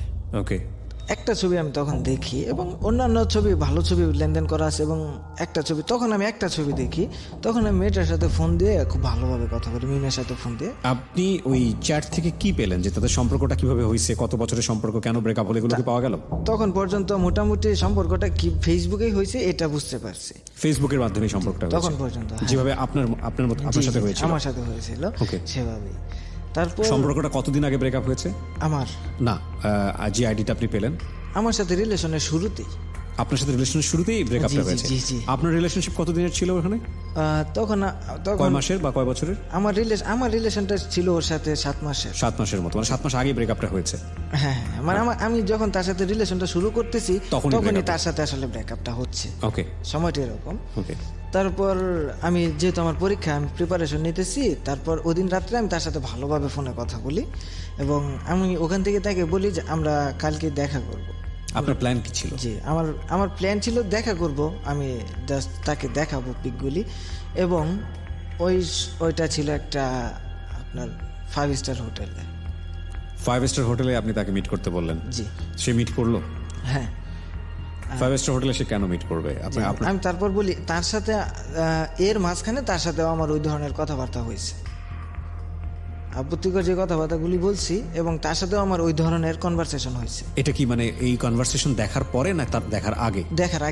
দেখার আগেও আপনার সঙ্গে হয়েছে? আমার সঙ্গে হয়েছে, হ্যাঁ। আচ্ছা, এবং তখন আপনিও কি এই ধরনের ছবি আদান প্রদান করতেন? না, ছবি আদান প্রদান করেননি তখন পর্যন্ত? ওকে, জি। তারপর আমি ওই দিন রাত্রে ওর সাথে ভালোভাবে কথা বললাম, ওর সাথে আমি ফাইনাল করি যে হ্যাঁ আমরা কালকে দেখা করতেছি অমুক জায়গায়। তারপর সে আসে, পরদিন সকালে আমি এক্সাম দিই, আমার এক্সামটা ভালো হয় না, আমি চলে আসি।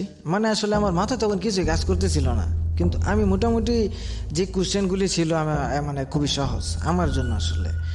আর প্রিপারেশন নিয়েছিলাম ভালো, এবং আমি শিওর ছিলাম যে আমি পাবো, এবং আমার ভাইও আমাকে সাহায্য দিয়েছিল তুমি পাবা। তারপর আমার এক্সামটা ভালো হয় না, কেন আমার চিন্তা মাথায় একটাই, আমি অন্য কোনো দিকে কনসেন্ট্রেশন দিতেই পারতেছি না, আমার শুধু এক কথায় বারবার মনে পড়তেছে। তারপর পরীক্ষা দিয়ে আমি আসি, এবং ওই দিন আস্তে আস্তে আমি ট্রেনে আসার আস্তে আস্তে রাত 3টা বাজে, এবং তখন পর্যন্ত আমি ফোনে কনভারসেশনগুলি ভালোভাবে দেখতে পারি নাই। ফার্স্ট টু লাস্ট যে কনভারসেশন খুব ভালোভাবে দেখতে পারি নাই, এবং ট্রেনটা ওই দিন একটা কারণে খুবই লেট করে, এবং রাত 3টায় আমরা ক্যাফেতে পৌঁছাই। ক্যাফেতে পৌঁছানোর পর মানে আমি ট্রেনে থেকে পাগল যে কী হয়েছে, আমি ভালোভাবে দেখবো, ট্রেন যায় না কেন, মানে আমি ব্যাপক অস্থির যে আমার সব কিছু দেখতে হবে। তারপর যাওয়ার পরে আমি ট্রেন থেকে নামে মানে খুবই দৌড়ায় সরাসরি ক্যাফেতে গেছি। মানে ক্যাফেতে গিয়া আগে ওর আইডিটা লগ ইন করছি।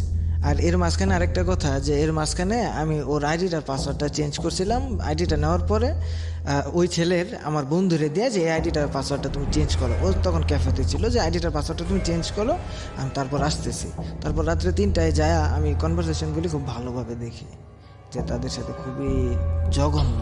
আসলে আমি যে কনভারসেশন দেখছি, আমি বলতে গেলে যে এর থেকে বেশি কোনো জঘন্য কনভারসেশন হইতে পারে না।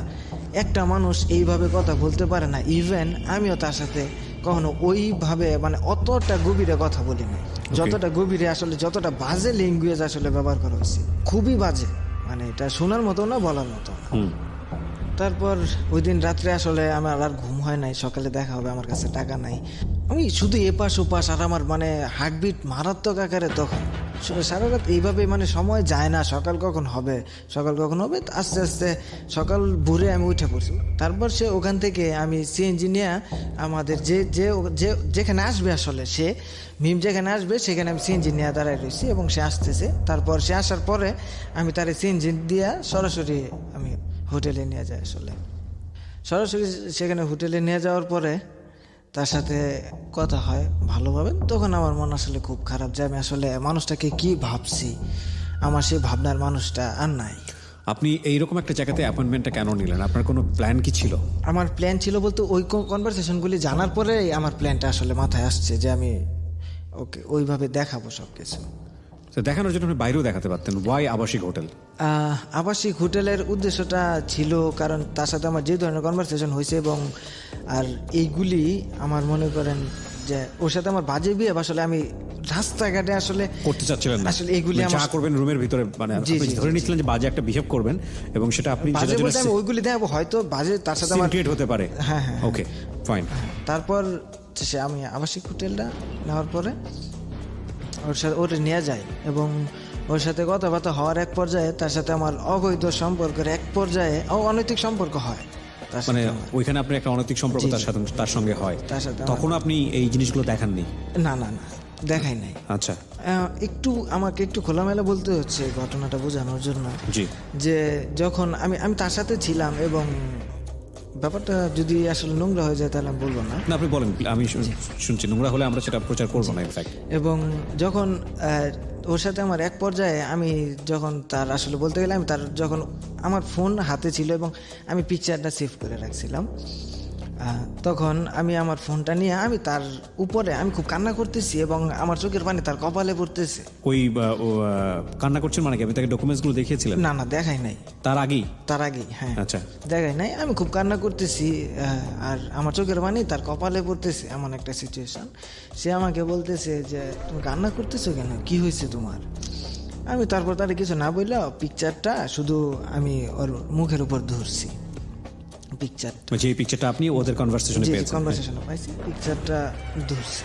পিকচারটা ধরার পরে ও আসলে চুপ, আমাকে জিজ্ঞেস করতেছে তুমি কি ওর সাথে যোগাযোগ করছো, মানে ওর এক্স বয়ফ্রেন্ডের সাথে। আমি জিজ্ঞেস করছি তুমি ওর সাথে যোগাযোগ করছো? হ্যাঁ, আমি যোগাযোগ করছি। আমি নিতে পারি না, আমি খুব কান্না করতেছি।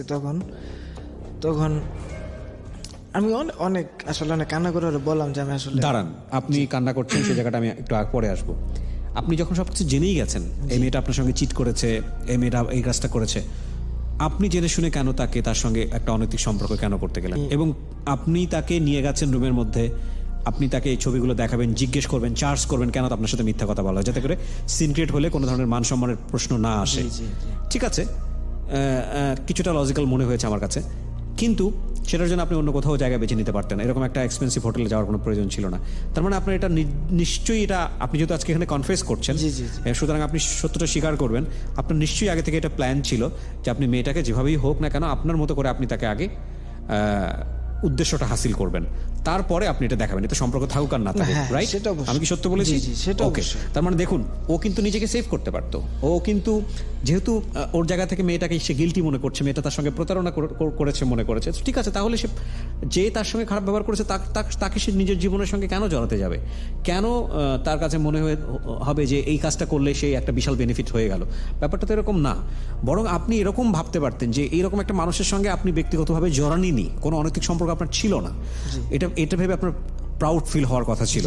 কিন্তু আপনি সেটা না করে বরং আপনার যেই চিন্তা ভাবনাটা ছিল, উগ্র যে মানসিকতাটা গ্রো করেছে, ঠিক আছে, আমাকে যেহেতু চিট করেছে সুতরাং আমিও এর একটা প্রতিশোধ নিব বা কিছু একটা নিব, সেই জন্য আপনি ওই জায়গাটা ভাড়া করেছেন, রাইট? হ্যাঁ, প্রতিশোধ বলতে সেটা প্রতিশোধ না, যে হয়তো সে মানে আমি তাকে রিয়েল লাভ করতাম, কারণ ব্যাপারটা আসলে আমার আগে পরে মানতেই হবে, রিলেশনটা কন্টিনিউ করতেই হবে, আমি তাকে ওইভাবে ভালোবাসতাম। যাই হোক, তারপরে আপনি ছবি দেখানোর পরে কি হলো? তারপর ছবি দেখানোর পর অনেক ধরনের কথাবার্তা হয় এবং সে আমার কাছে মাফ চায় যে আমি ভুল করছি। আমি ওকে বলতে, আমার কাছে গোপন করলা কেন? তুমি যদি আমাকে সব সত্য আগে বইলে আমার সাথে সম্পর্কটা শুরু করতা, তাহলে হয়তো আমার মেনে নিতে সহজ হইতো। এটাই স্বাভাবিক, যায় না শুরু করা যায়, কিন্তু একটা মানুষকে আমি এত পবিত্র ভাবছি, এত ভালো ভাবছি, এবং সেই মানুষটার ব্যাপারে পরবর্তীতে এই ধরনের কিছু জানলে আসলে আগের সেই মানুষটাই থাকে না। ট্রু। তারপর ওই দিন সে অনেক মাফ টাফ চায় আমার কাছে, এবং ওই দিন আরেকটা জিনিস হয় যেটা আমার মূল উদ্দেশ্য ছিল, যে সে ওই ছেলের সাথে কোনো অনৈতিক সম্পর্ক তার ছিল কি না, এবং এটা জাস্ট বলতে আমি আমার মেন্টালিটি থেকে আমি মনে করতাম হয়তো ওর সাথে অনৈতিক সম্পর্ক করলে আসলে বোঝা যাবে সে আসলে ছেলেটার সাথে অনৈতিক সম্পর্ক তার ছিল কি না। তারপর আমি ওই দিন সন্দেহ করি যে আমি গেস করতে পারছি ওই দিন যে ওর আগে কারোর সাথে অনৈতিক সম্পর্ক ছিল, এটা আমি গেস করতে পারছি ওই দিন। এবং ওই দিন তাকে আমি ভালোভাবে বাস স্ট্যান্ডে নিয়ে বাসে তুলে দেই, এবং সে যায়, অনেক মাফ টাফ চায়, ও আমার সাথে যায়, এবং এক পর্যায়ে সে ঢাকা চলে যায়। তারপর আমি আবার তাকে ফোন দিয়ে বিভিন্ন ধরনের কথা বলি যে তুমি এই করলা সেই করলা, আমার সাথে এইভাবে আমাকে কষ্ট দিলে, এইভাবে আমাকে ঠগাইলাম, তোমাকে কি ভাবতাম, তুমি আমার কাছে এত বড় সত্য গোপন করলা। এবং তারপর ক্যাফেতে এগুলি বলি এবং সে যায়। তারপর আবার আমাদের রাত্রে কথা হয়। ওই দিন আমার সিনিয়র ভাইয়ের বাসায় দাওয়াত ছিল, দাওয়াতে যাই। ওই দিন ভাইয়ের বাসায় দাওয়াতে গিয়ে আমি তার সাথে কথা বলি ফোনে, মিমের সাথে ফোনে কথা বলি যে আচ্ছা তোমার সাথে যে আমার অনৈতিক সম্পর্কটা হইলো, যে আমি তো আসলে আমার কেন জানি মনে হচ্ছে যে তুমি আগে অনৈতিক সম্পর্ক ছিল। সে বলতেছে আসলে তুমি যেটা মিন করতেছো ওইটা না, এবং এইটা নিয়ে আমি তাকে খুব ফোর্স করতেন এবং খুব অন্যায়ভাবেই ফোর্স করতেন। মানুষের সন্দেহ ব্যাপারটা এমন যে এটা আসলে এটা ভয়াবহ রকমের এক ধরনের রোগ, সাইকিয়াট্রিস্ট যারা আছেন তারা বলেন, কিংবা আমরা যদি মনোবিজ্ঞানের ভাষায়ও বলি না কেন। এবং লাভের সাথে সন্দেহটা যখন খুব একেবারে একীভূতভাবে মার্চ হয়ে যায়, ঠিক ওই সময়টাতে লাভ আর লাভ থাকে না, তখন সেটা একটা বিধ্বংসী রূপ নেয়। আপনার ক্ষেত্রে হয়তো বা এরকম হয়েছে, আমি গেস করছি। আমি একটা বিরতি নেব এই পর্যায়ে আরমান, খুব ছোট্ট একটা বিরতি, মাত্র 2 মিনিটের। 2 মিনিট পরে I will be right back. আর এই ফাঁকে প্রিয় শ্রোতা, আপনাদেরকে বলছি যারা এই অনুষ্ঠানে আসতে চান, আরমানের মতো মানুষকে সচেতন করতে চান যে ভুল বা অপরাধের কারণে আসলে আপনার জীবনে কি পরিণতি এসছে, এবং যাতে করে আর কেউ ভুল না করে, তারা আমাদেরকে ফোন করুন। আমাদের ফোন নাম্বারটি হচ্ছে 09611904904। আরও একবার বলছি 09611904904। ফিরে আসছে 2 মিনিট পর। Secrets. Something beyond entertainment.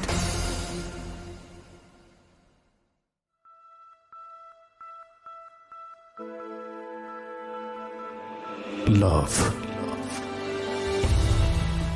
Hate. Challenge. Motivation. Lies. Truth. Impossible. Virtue. Morality. Something beyond entertainment. Welcome to my stage of reality. Stay tuned. Sunday and Wednesday with me, RJ Kibriya, only on Dhaka FM 90.4.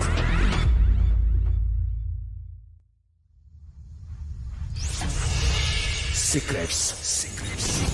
Something beyond entertainment. স্বাগত আরো একবার শুনছেন Dhaka FM 90.4। আমি আর জিকি প্রিয়া আপনার সঙ্গে রয়েছি সিক্রেটসে। আজকে এখানে কনফেস করছে আরমান। আমরা কথা না বাড়ি আরমানের কাছে ফিরবো। তার আগে বলতে চাই প্রিয় শ্রোতা, এই অনুষ্ঠানটি ইউটিউবে আপলোড করা হয়েছে। আপনারা যদি ওখানে এসে দেখতে চান আমাদের আজকের গেস্ট এবং একই সাথে কোনো কমেন্টস করতে চান, মন্তব্য করতে চান, আমাদের চ্যানেলটির সাথে কানেক্টেড থাকতে চান, তো চলে আসুন।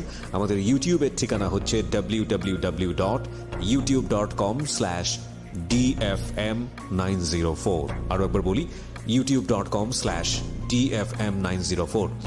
এই অনুষ্ঠানের কোনো কন্টেন্ট অন্য কোনো চ্যানেলে আপলোড করা এটা আইনত দণ্ডনীয়। আমরা ইতিমধ্যে দেখতে পেয়েছি বেশ কিছু কন্টেন্ট অন্যান্য চ্যানেল করেছেন, আমরা তাদেরকে বারবার সতর্ক করেছি। এরপর সতর্ক না হলে যেটা করার সেটাই আমাদের ব্যবস্থা নিতে হবে। যাই হোক প্রিয় শ্রোতা, আমরা আবারও ফিরছি আরমানের কাছে।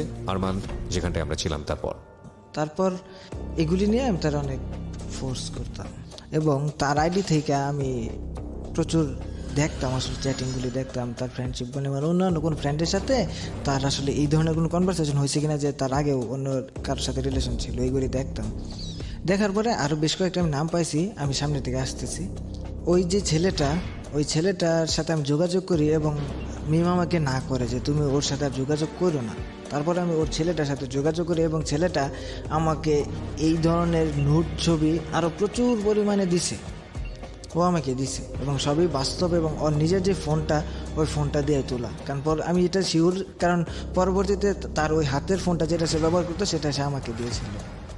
তারপর ওই ছেলেটার সাথে আমার কথা হয় এবং সে না করে। একটা সময় আমি তার সাথে কনফারেন্স করাই দিই, একটা বিষয় নিয়ে ঝামেলা হয় আমার মনে নাই।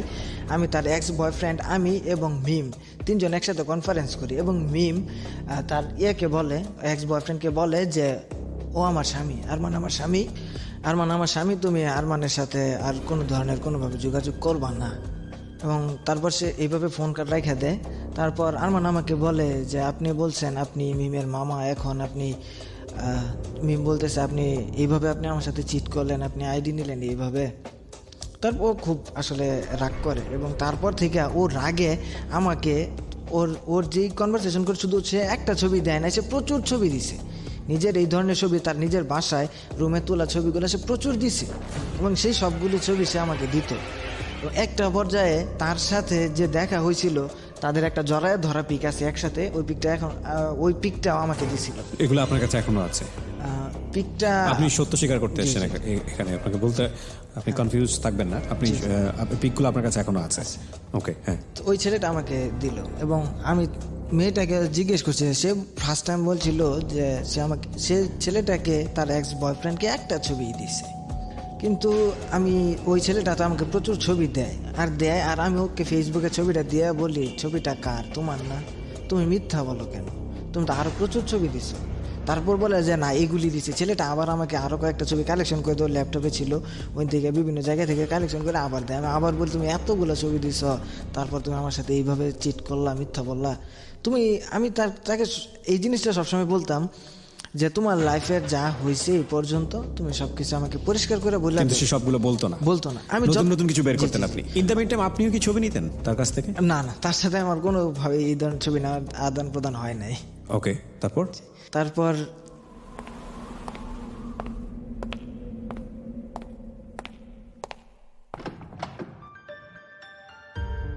বলেছিলাম আবারও ফিরে আসব, বলেছিলাম আবারও ভালোবাসার পথে হাতে হাত ধরে হাঁটব। সময় এসেছে আবারও সেই দিনগুলোকে ফিরিয়ে আনার, সেই সময়কে আবারও নিজের করে নেয়ার। কে আমি? সব উত্তর মিলবে, আসছি বৃহস্পতিবার। The original Guru is back. মানে আমি তখন সে বুঝতে পারছে যে এটা ঠিক না। আমার সাথে যখন রিলেশন হয়েছে তখন থেকে তো সেগুলি বাদ, ওটা তো তার ব্যাকগ্রাউন্ডে ছিল ছবিগুলো যে দিছি। তারপর কিন্তু আপনি যখন বুঝতেই পাচ্ছেন যে মেয়েটা বারবার লুকোচ্ছে, একজনকে তো আপনি বারবার সুযোগ দিতে পারেন না, আপনি কেন সেখান থেকে সরে আসেননি? সেই জায়গাটা আসলে আমার এখন বলতে গেলে সেই জায়গাটা আমার ভুল। আপনার অপরাধ আমি মনে করি এটা ভুল না। একবার ভুল ভুল, দুইবার ভুল ভুল, একটা কথায় আছে তিনবার ভুলটা হচ্ছে অপরাধ। আপনি প্রথমেই যখন এরকম প্রমাণ পেয়ে গেলেন সেক্ষেত্রে আপনার নিজেকে ওখান থেকে সরিয়ে নিয়ে আসা উচিত ছিল, কিন্তু আপনি ইনভলভ ছিলেন এবং সেটার পরিণতি কি হয়েছে আমরা সামনে যাচ্ছি। বলুন তারপরে। মানে আমি এগুলি জানার পরেও আমি ওকে যা বারবার জিজ্ঞেস করতেন জিজ্ঞেস করতাম, এবং ও যেটা বলতো যে এটাই শেষ, এরকমই ছিল, বেশি ছিল না। মানে শেষ কোনোভাবে স্বীকার করতো না। আমি তাকে বলতাম যে তুমি সবকিছু তোমার লাইফে যা হয়েছে সবকিছু তুমি আমাকে পরিষ্কার করে বলে দাও এতটুকু পর্যন্ত, যাতে আমার সন্দেহ করার আর কিছু না থাকে। তুমি যদি একটু একটু করে আমি এইভাবে একটু একটু করে বাইর করে আর তুমি একটু একটু করে আমাকে বলো, স্বীকার করো, তাহলে এইভাবে কিন্তু কন্টিনিউ থাকবে এবং আমার ভিতরে সন্দেহ আরও প্রখর হবে। তো এইভাবে বলার পরে আমি তার ফেসবুকে কথাবার্তা বললাম এবং ওই ছেলের সাথে কথাবার্তা বলার পরে ওই আরেকটা সন্ধান পাই যে আরেকটা ছেলের সাথে তার রিলেশন ছিল এবং ওর এক্স বয়ফ্রেন্ড যে ছিল তারও আগে তার আরেকটা বয়ফ্রেন্ড ছিল, সেই ছেলেটার সাথে তার রিলেশন ছিল এবং সেই ছেলেটাকে সে ছবিগুলি দিত। এটা কিন্তু তার এক্স বয়ফ্রেন্ড, এখন যার কথা বলতেছি তার আগের বয়ফ্রেন্ড, আগেও আরেকটা বয়ফ্রেন্ড ছিল এবং এই কথাটা সে আমাকে বলছে এবং ওই ছেলেটার আইডিও আমাকে দিছে। এবং তারপর আমি বলি তুমি বলছো ওই তোমার রিলেশন ছিল ফার্স্ট, এই ছেলে কে? ও আবার একই অবস্থা। তারপরে ও স্বীকার করে যে হ্যাঁ ওর আগে আমি একে লাভ করতাম এবং একেও আমি এই ধরনের পিকচার দিছি আমি, তারপরে আমি ওরে দিছি। তারপর আমি এভাবে ওটা জানলাম এবং ওই ছেলেটার সাথে আমি ফোনে কথা বলছি, ভাইয়া ওর সাথে কি আপনার কোনো ধরনের দেখা হয়েছে? ওই ছেলেটা বলে যে না, ওর সাথে আমার কোনো দিনই দেখা হয় নাই, কোনো দিনই ওর সাথে আমার দেখা হয় নাই, জাস্ট ওর সাথে আমার ফোনে কথা হয়েছে এবং আমাকে এই ধরনের পিকগুলি দিত। জানলাম এবং ও স্বীকার করছে ওই ছেলেটার সাথে আবার ওইগুলি নিয়ে আমি তারে প্যারা দিতাম, মানে প্রচুর বলতাম এবং আমি তাকে ছাড়তেও পারতাম না, আসলে ধরতেও পারতাম না, এটা আমার অপরাধ। এবং আমি ভিতরে ওইভাবেই দেখা যাচ্ছে আমি কিন্তু ব্রেকআপ করছি ওর সাথে, ওইগুলি করার পরে ব্রেকআপ করে দিছি, আবার কোনোভাবে ও যোগাযোগ করছে বা আমি যোগাযোগ করছি, রিলেশনটা আবার কন্টিনিউ হয়ে যায়। ওকে, ব্রেকআপ করে দিতাম, থাকতে পারতাম না, আবার ও মেসেজ দিত। দ্যাট ইজ দ্য পয়েন্ট, থাকতে পারতেন না। এই থাকতে না পারাটাই হচ্ছে সবচেয়ে বড় সমস্যা এবং এই থাকতে না পারাটা কন্ট্রোল না করলে জীবনে ভয়াবহ দিন আসে আসলে। যাই হোক, হ্যাঁ বলেন আগান। তারপর ওর ফেসবুকে আমি ওর আইডি দেয়া, মিমের আইডি দেয়া অনেক ওর ফ্রেন্ডের সাথে কনভারসেশন করতাম যে আসলে টাইপটা কেমন ছিল এটা বোঝার জন্য। জি এবং সে বলতো যে তোর অমুক বয়ফ্রেন্ডের খবর কি, মানে আরেকটা ছেলের কথা, আমি কার কথা বলতেছি সে নাম বলছে, আমি নামগুলি বলবো না, নাম বলছে। তারপর আমি তো আরো একটা মানে আবারও পাইলাম, বড় পাওয়ার পরে আমি তারে প্রমাণ দিলাম যে হুইজ দা, সে কে, কোনো কথা বলে না। যে ও আমার সাথে বলে তুমি এইগুলি নিয়ে কেন ঘাটাঘাটি করো, এইগুলি নিয়ে তুমি কষ্ট পাও, তুমি কষ্ট পাও, আমাকেও কষ্ট দাও, তুমি আমার সাথে রাব ব্যবহার করো, দুর্ব্যবহার করো, তারপরে তুমি এইগুলি নিয়ে কেন ঘাটো। তো আমার কথা সেটা সে ঠিকই বলেছে এক অর্থে। আপনার পয়েন্টটা কি ছিল যে তুমি একবারে সব সত্য কথা কেন? হ্যাঁ জি এটা আমার মূল পয়েন্ট ছিল। আমি বলি যে তুমি যা বলার একবারে আমাকে পরিষ্কার করে বলে দাও যাতে আমার ভিতরে আর কোনো সন্দেহ না থাকে, কিন্তু তুমি আমাকে কোনোভাবেই স্বীকার করতে চাচ্ছ না। এবং আমি তারা বলতাম যে আমার মূলত যেটা ছিল যে ওর সাথে কারো অনৈতিক সম্পর্ক হয়েছে এবং আমি এটা শিওর এবং সে আমার কাছে লুকাইছে, এটা আমার মাথায় কাজ করতো। এবং আমি তাকে এইভাবে বলতাম যে এমন যদি তোমার সাথে এই ঘটনাটা যদি তোমার সাথে হয়েই থাকে, ঘটনা যদি তুমি জানো আর আল্লাহ জানে, আমি এই ঘটনাটা তোমার মুখ থেকে আমি একদিন জানবই বা এটা আমি বের করবোই যে তোমার অন্য কারোর সাথে অনৈতিক সম্পর্ক, কিন্তু সে স্বীকার যেত না। আমি তারা এইভাবে চ্যালেঞ্জ করতাম যে আমি এটা জানবো যে কোনো মূল্যে। তারপর ওইভাবে আমি তারে আবার আরেক ছেলের সন্ধান পাই, ওইভাবে ফোর্স করি। এরকম আসলে এইভাবে করতে গিয়ে আমি বেশ কয়েকটা ছেলের সন্ধান পাইছি, আরও কয়েকটা রিলেশন পাইছি এবং সব কিছু প্রমাণ আছে আমার কাছে। তখন মানে আমি খুব পাগলের মতো ছিলাম, প্রচুর সিগারেট খাইতাম, কিন্তু আমি কোনো ধরনের বাজে নেশাতে ছিলাম না, প্রচুর সিগারেট খাইতাম। এবং আমার কাছে এখন মনে হয় যে আমার ওই সময়টাতে আমি এক ধরনের মানসিক রোগীর মতো ছিলাম। মানে আমি খুব চিৎকার করে আর যে কোনো জায়গায় তার আমি ফোন দিয়া উল্টাপাল্টা বলা শুরু করে, যেখানে হাটে মাঠে মানে একটা দেখা যাচ্ছে বাজারের একটা গল্লি, ওটার ভিতরেই গালিগালাজ করতেন চিৎকার করে। হ্যাঁ, এবং আমি তার সামনে পাইলে আমি পিছনে সব ভুলে যাইতাম, কিন্তু যদি একটু দূরে যাইতো আমি আবার আবার ওই আপনার এই ফেসবুক ঘেটে ঘেটে আপনি এগুলো বের করেন। ও ফেসবুকের আইডি পাসওয়ার্ডটা চেঞ্জ করতে পারতো না? সেটা আসলে আমি তাকে নতুন আইডি খুলে দিছিলাম এবং তার আইডি পাসওয়ার্ডটা আমার কাছেই ছিল। আমি বলছি এটা তুমি আর কখনো পাবা না, এই আইডিটা থাক, এই আইডিটা আমি একটা সময় ডিঅ্যাক্টিভেট করে দিব, তুমি ওই আইডিটা আপনি নিজের করে নিয়েছিলেন? নিজের করে, হ্যাঁ। এবং তাকে দিস ইজ অ্যানাদার ক্রাইম। ওকে, আপনাকে সে বিশ্বাস করে দিয়ে দিল আইডি পাসওয়ার্ড এবং সেটা আপনি নিজের করে চেঞ্জ করে নিয়েছিলেন এবং এখান থেকে আপনি ঘুটে ঘুটে বের করতেন। একটা মানুষকে আপনি কত বড় বিপদের মধ্যে রেখেছেন চিন্তা করতে পারেন। ওই মানুষটা আপনার কাছে কি জিনিস গোপন করেছে? আপনি সারাদিন বসে আপনি কতক্ষণ সময় কাটাতেন এই আইডিতে?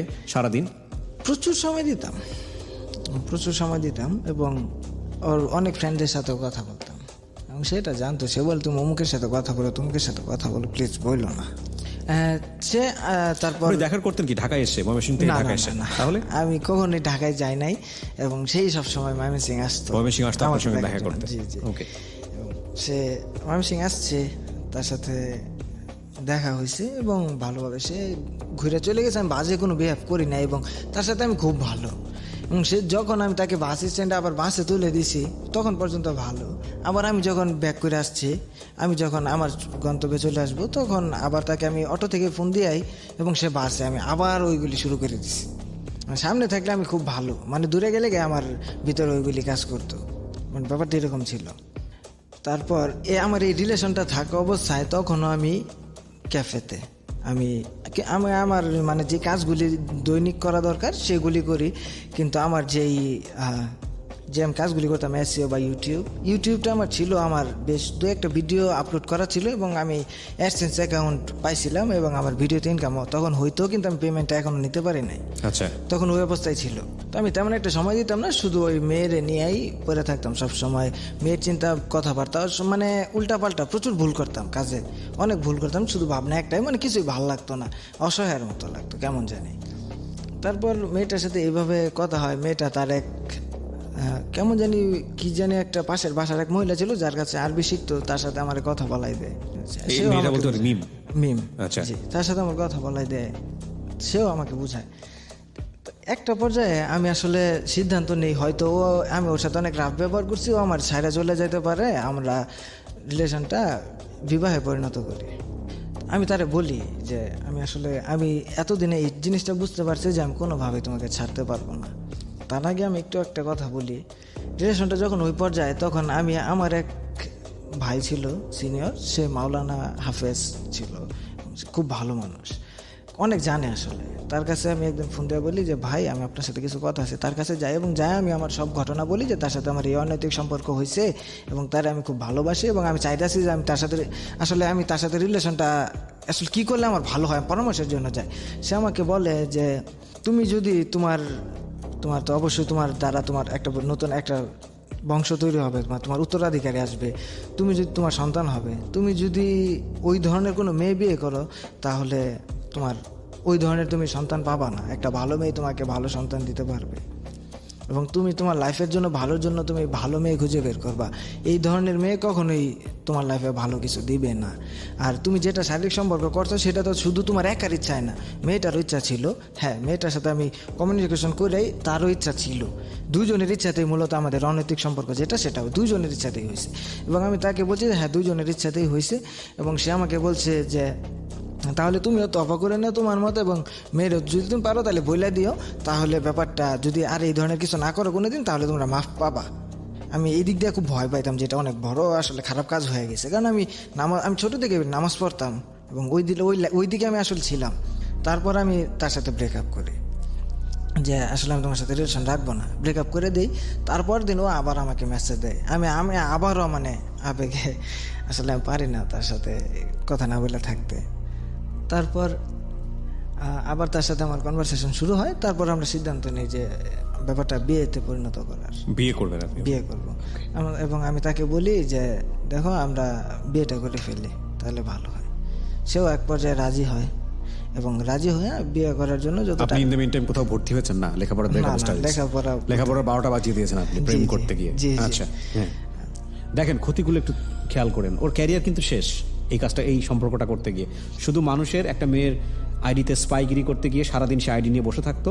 শুধু লেখাপড়া শেষ হয়নি, আরো অনেক কিছু শেষ হয়েছে, সেটা সামনে গেলে বুঝতে পারবেন।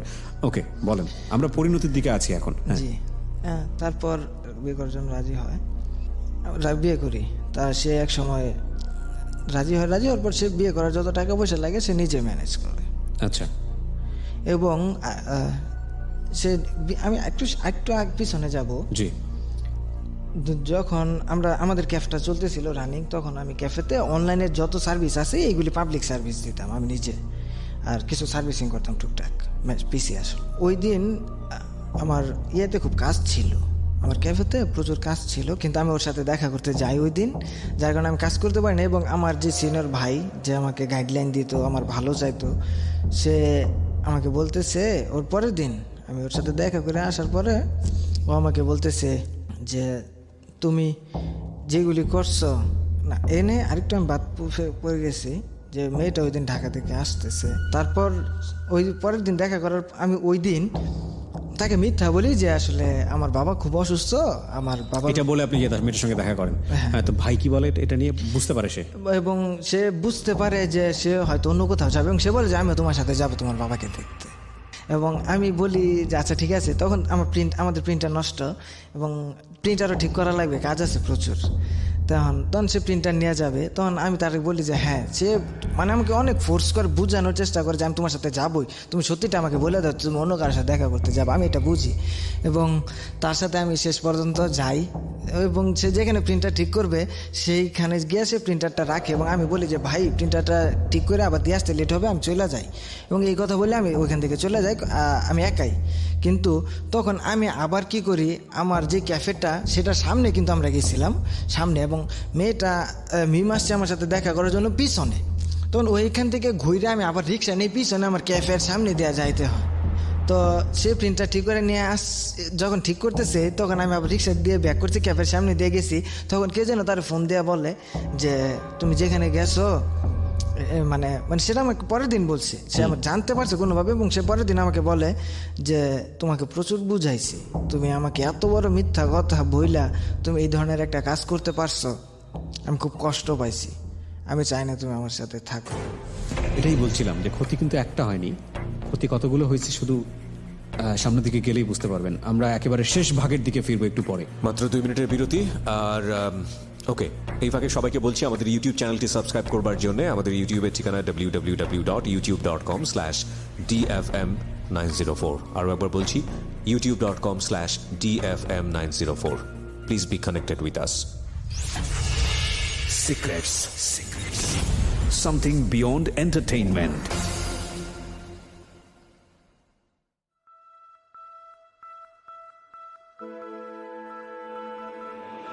Love. Hate. Challenge. Motivation. Lies. Truth. Impossible. Virtue. Morality. Something beyond entertainment. Welcome to my stage of reality. Stay tuned. Sunday and Wednesday with me RJ Kibriya, only on Dhaka FM 90.4.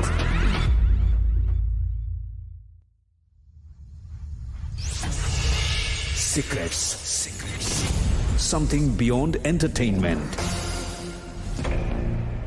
ছোট্ট একটা বিরতির পর শেষবারের মতো আরও একবার স্বাগত প্রিয় শ্রোতা। কিবরিয়াকে আপনারা শুনছেন ঢাকা FM 90.4-এ। আমার প্রতি রবিবারের অনুষ্ঠান সিক্রেটস। এই অনুষ্ঠানে আমরা এমন কিছু অতিথিদের জীবনের ঘটে যাওয়া অপ্রিয় কিছু সত্য উপস্থাপন করি যেটা সমাজকে কিওর করার জন্য, আপনাকে সচেতন করবার জন্য অনেক বড় একটা ভূমিকা রাখতে পারে। আমরা বিশ্বাস করি একজন মানুষকে অপরাধী বলার আগে কি কারণে সে অপরাধটি করেছে, কিভাবে সে বাধ্য হয়েছে, সেই জায়গাটি দেখা উচিত। কারণ prevention is better then cure. কারণ প্রতিরোধ প্রতিকারের চেয়ে উত্তম। আমরা বিশ্বাস করি যে অপরাধীর জন্ম হয়েছে, সেই অপরাধ যে কারণে হয়েছে সেই কারণটি যদি আমরা স্পেসিফিকলি বের করতে পারি তাহলে আপনাকে আমরা সেই কারণ থেকে দূরে রাখতে পারবো। আজকে আরমান যেভাবে সাইবার ক্রাইমের সঙ্গে জড়িয়ে গেছে, ঠিক একইভাবে আপনি যাতে জড়িয়ে না যান সেজন্যই মূলত আমাদের এই অনুষ্ঠানটি। আমরা অনেকখানি পথ পাড়িয়ে দিয়ে এসেছি, শেষের দিকে কি ঘটেছে সেটা জানার জন্য আমরা আরমানের কাছে ফিরছি। হ্যাঁ, তারপর কি হলো? তারপর ভাই পরদিন সকালে আমাকে সে এইগুলি বললা যে তুমি এত ভয়াবহ মিথ্যা কথা আমাকে বললা, নিজের বাবাকে অসুস্থ বললা, আপনাকে কি বের করে দেয়? জি, এবং সে আমাকে বলে যে তুমি আমাদের সাথে, আলটিমেটলি আপনাকে বের করে দিল, তাই তো? হ্যাঁ, তারপর আমিও আমার মতো চলে গেলাম। কিন্তু ওখানে আসলে আমাদের যে কন্ট্যাক্ট ছিল যে আমাদের ইনভেস্ট যখন উঠে পড়বে তখন আমরা এটার মালিকানা 50-50। আচ্ছা, তখন আমরা 3 জন আসলে। তারপর আমি তখন পর্যন্ত অনেক কিছুই হয়েছে, কিন্তু ওগুলোর কোনো আসলে আমি দাবি করি নাই। তখন আপনি দাবি করলেন? না, আমি দাবি করি নাই। তাহলে তখন আমি আমার যা যা ছিল ক্যাফেতে সব কিছু আমি নিয়ে আমি আমার মতো, আমার খুব খারাপ মানে চোখে পানি ওই অবস্থায় আমি বের হয়ে আসি। এবং তার ওখানে আমি আর যাই না। আমার যে ফ্রেন্ড ছিল ওটা কন্টিনিউ করে আমার জায়গাটা। ওকে, তখন আমি বিভিন্ন জায়গায় ঘুরে বেড়াই। বাউন্ডুলে জীবন। জি বাউন্ডেলে, মানে কিছু ভালো লাগে না, বা ক্যাফের আশপাশে যাই, এনে যাই বসে থাকি, এনে গা ঢেলাইন দেয় ওইখানে, মানে যেখানে বসে ওর সাথে ফোনে কথা বলি। ও কি জানলো যে ওর কারণে আজকে এটা হয়েছে? ও জানতে পারছে পরবর্তীতে আর কি, এটা ঘটার পর। এবং তখন আমি সম্পর্কটা ব্রেকআপ অবস্থায় ছিল। আচ্ছা, তখন আমি ব্রেকআপ করে দিয়েছিলাম ওইভাবে। তারপর আবার যখন আমাদের শুরু হয়েছে, তখন আমি তার সবকিছু বলি যে আসলে আমি এইভাবে এন থেকে আমি সরে পড়ছি, বা ভাই আমাকে এইভাবে বলছে, আমি আশা করছি। ওকে। তারপর ও এগুলি শুনলে আমি আবার চিন্তা করলাম, মানে আমি রিলেশনটা আবার কন্টিনিউ করছিলাম এই কারণে যে আমি ক্যাফেও পাবো না, মেয়েও পাবো না, আমি ডাবল লস কেন, আমার ডাবল লস হবে কেন? তো আমি মেয়েটা কন্টিনিউ করি, যেহেতু আমি ক্যাফেটা আমার ক্যারিয়ারটা আমার ওই জায়গাটায় আটকে গেছে বা থেমে গেছে, আমি মেয়েটা কন্টিনিউ করি। তারপর আমি মিমের সাথে আবার সম্পর্ক, এবং আবার এগুলি অনেক কিছু আবার জানি, অনেক কিছুই জানি, অনেক তথ্যই জানি, অনেক ছবি পাই, এগুলি জানো। তার সাথে আবার অনেক ধরনের রাগারাগি, বিএফ, খারাপ ব্যবহার এগুলি হয়। এবং আমার এই বদমেজাজের কারণ সে মনে করতো যে তখন সে ভাবতো যে ও এত বদমেজাজ দেখায়, হয়তো ওর পকেটে টাকা থাকে না, এই ও ধূমপান করে বা ওর পকেট খরচ লাগে, এই কারণে হয়তো এটা ও ভাবতো, আমার যেটা মনে হয়। ও ওই কারণে আমার বিকাশ নাম্বার আগে থেকেও জানতো, এবং আমার বিকাশ নাম্বারে সে টাকা পাঠায় দিত, 1000 2000 এরকম টাকা পাঠাতো, যাতে আমার পকেট খরচটা চলে। ওকে। বিয়েটা হয়েছে, তার কিছুদিন ওইভাবে কন্টিনিউ থাকার পরে আরও কয়েকটা ছেলের কথা জানছি। এবং একটা দিন, যেদিন আমি তার যে ফোর্সটা করতাম যে তুমি আমাকে সত্যি বলো না কেন, আমি এটা জানবই, তো এরকম ফোর্স করতে করতে একটা দিন সে নিজে থেকেই বলে যে তুমি জানতে চাইছিলে না আমার জীবনের সেই সত্যটা, আমি আজকে তোমাকে সব বলবো। এতদিন পরে? হ্যাঁ। ওকে। তখনও কিন্তু আমাদের বিয়ে হয় নাই। আমি তোমাকে সব বলবো। ওকে। বলার পর তুমি সম্পর্ক যদি চাও তাহলে রাখতে পারো, বা তোমার ইচ্ছা, এরকম কিছু বলে।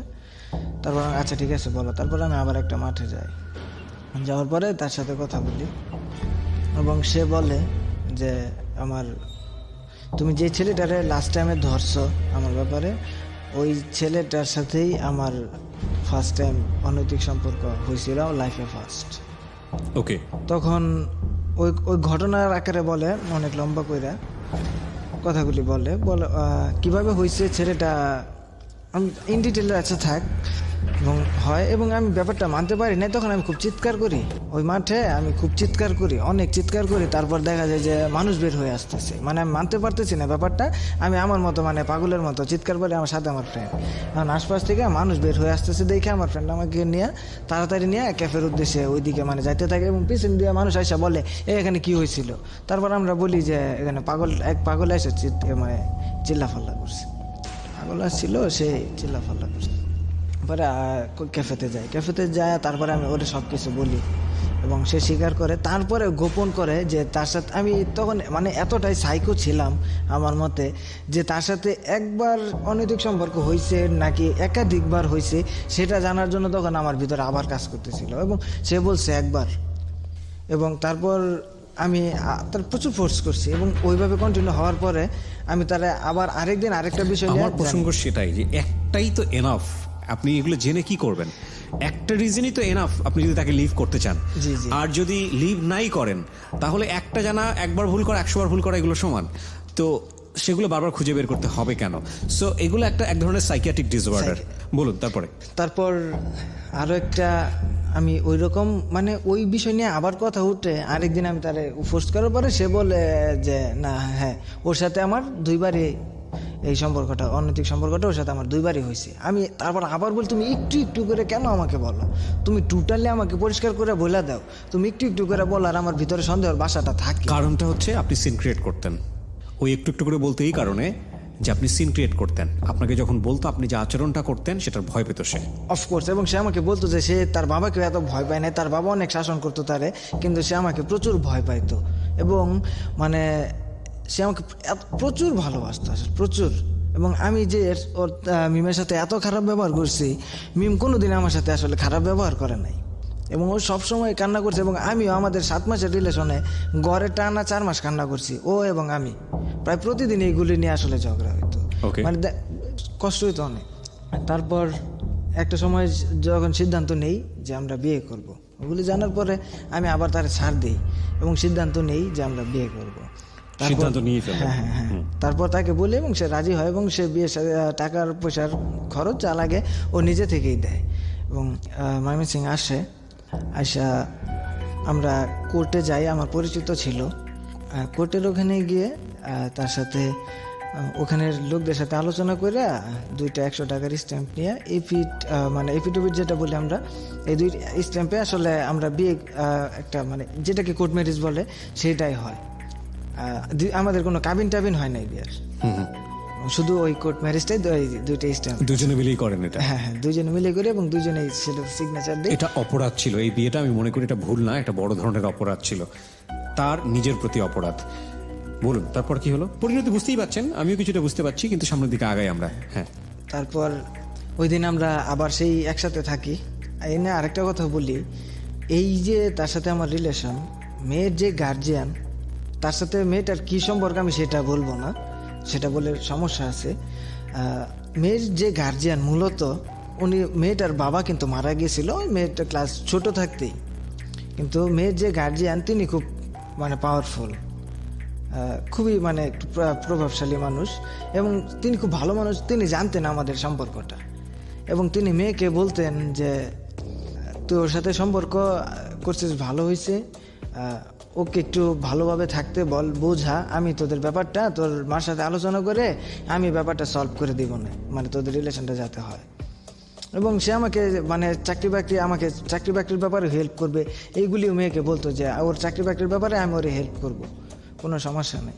তো তারপরে ওইগুলি মেয়ে আমাকে বলতো, কিন্তু তারপরে আমি ওই ব্যাপারগুলি মেনে নিতে পারতাম না। আসলে ব্যাপারটা তখন এরকম ছিল যে আমি এই যে ওর সাথে ভালো কথা বলতেছি, হঠাৎ করে আমার মনে হয়ে গেছে কিছু দৃশ্য যে ওর সাথে একজন অবৈধ সম্পর্ক করতেছে, এরকম কিছু দৃশ্য আমার মাথার ভিতরে কঠিন হয়ে যায়, আলটিমেটলি মানে চলে আসতো। এবং তখনই আমার ভিতরে জিজ্ঞাসা মানে আবার তখনই আমি আবার তাকে মেসেজ দিয়ে আবার বিভিন্নভাবে অপমান অপদস্থ করতাম যে তুই তো এই করছিস, সেই করছিস, তুই তো আগের মানুষটা না, আমি যারা ভালোবাসতাম সেই মানুষটা তো তুই না, এই ধরনের বাজে ব্যবহার করতাম।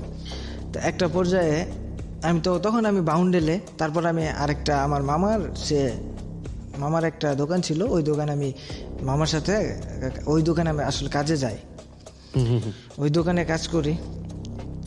আমার ওই দিক দিয়ে কিন্তু আমার SEO, আমার ইউটিউব, আমার ওয়েব ডিজাইন সবগুলি অফ। আমি দোকানে কাজ করতেছি, ওখানে তার সাথে ওখানে তখন পর্যন্ত আমরা আসলে কোর্ট ম্যারেজটা করছি, ওখানে থাকার এক পর্যায়ে ওখানে আসলে আমি সবসময় আসলে মনমরা থাকতাম, আমার কিছু ভালো লাগতো না। আমারও সবাই বলতো তুমি এত উদাসীন থাকো কেন, এরকম করলে তো কিছু করতে পারবা না জীবনে। ওই থেকে ও আবার ময়মনসিংহ আসে, মানে ওর সাথে ও ময়মনসিংহ প্রচুর আসছে, আমি ঢাকা যাই নাই। আরেক ময়মনসিংহ আসে বিয়ের পর, আবার আমরা ওই দিন ভালোবাসা দিবস ছিল, একসাথে থাকি। ওর যে গার্জিয়ান সেও ফোন দিত যে কিরে কি অবস্থা, কেমন চলছে সব কিছু। ও বলতো যে ভালোই, একসাথে আছি এরকম।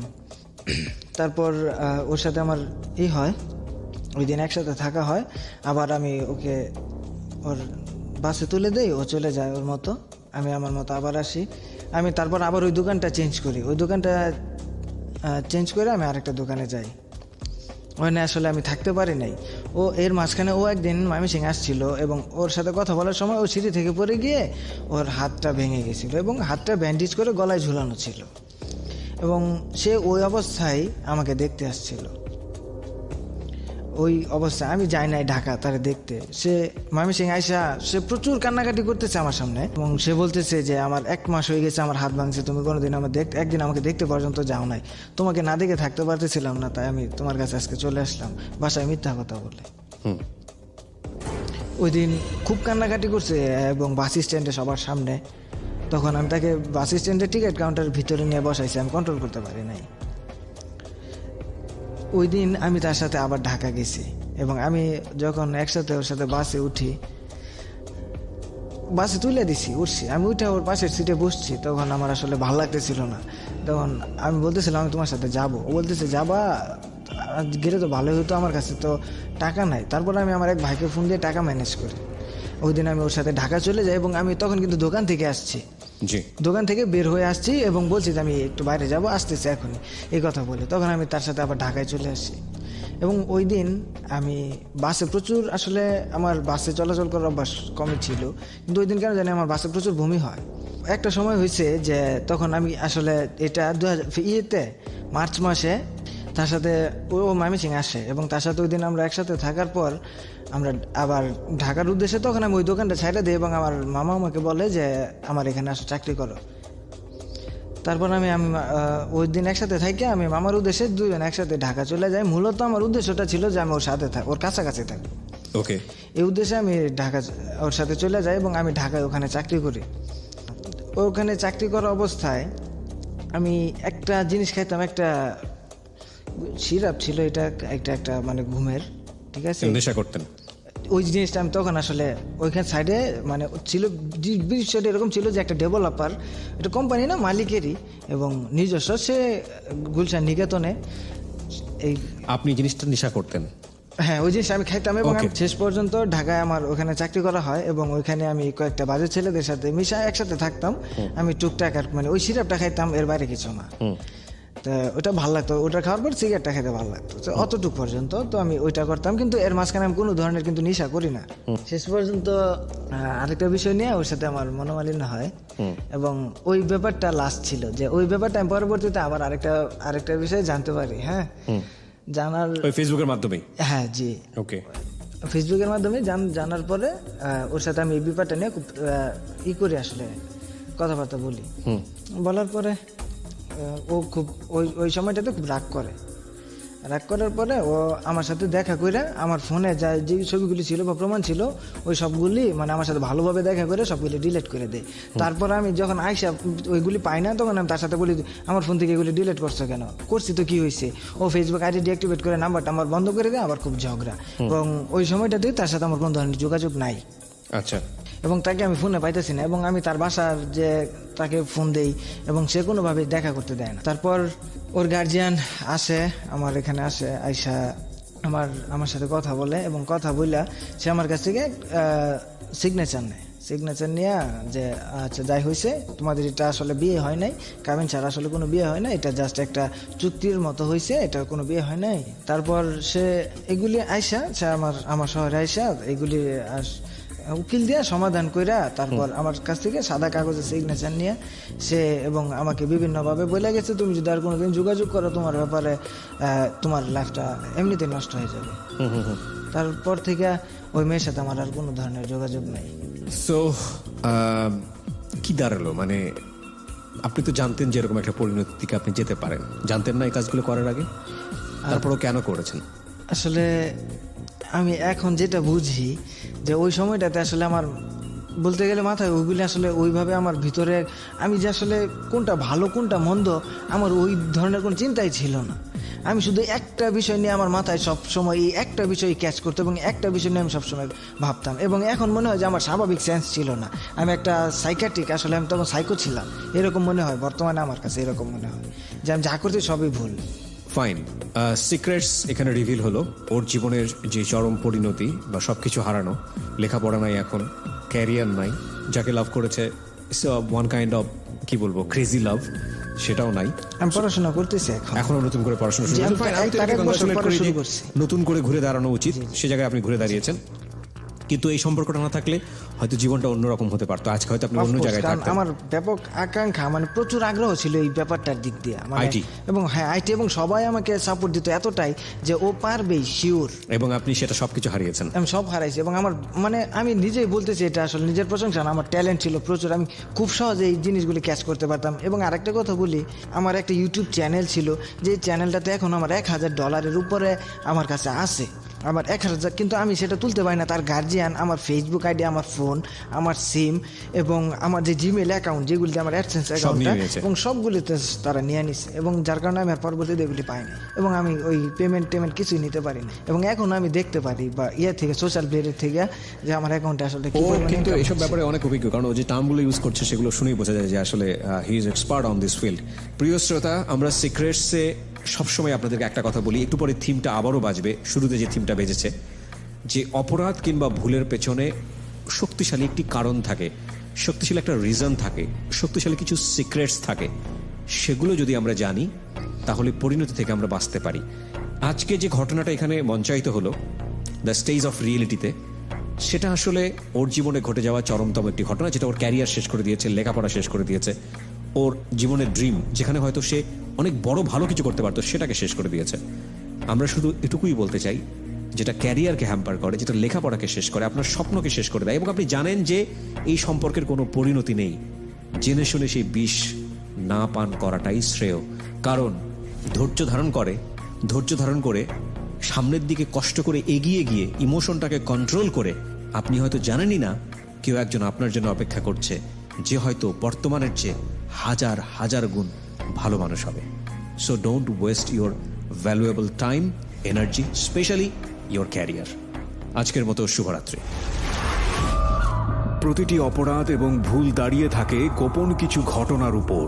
আমরা সেই গোপনকে আনতে চাই সবার সামনে, যে গোপন আপনাকে অপরাধ কিংবা ভুলের মূল কারণ দেখিয়ে দেবে। আপনি হয়তো নতুন করে ভাবতে শিখবেন কিভাবে অপরাধ থেকে দূরে থাকা যায়।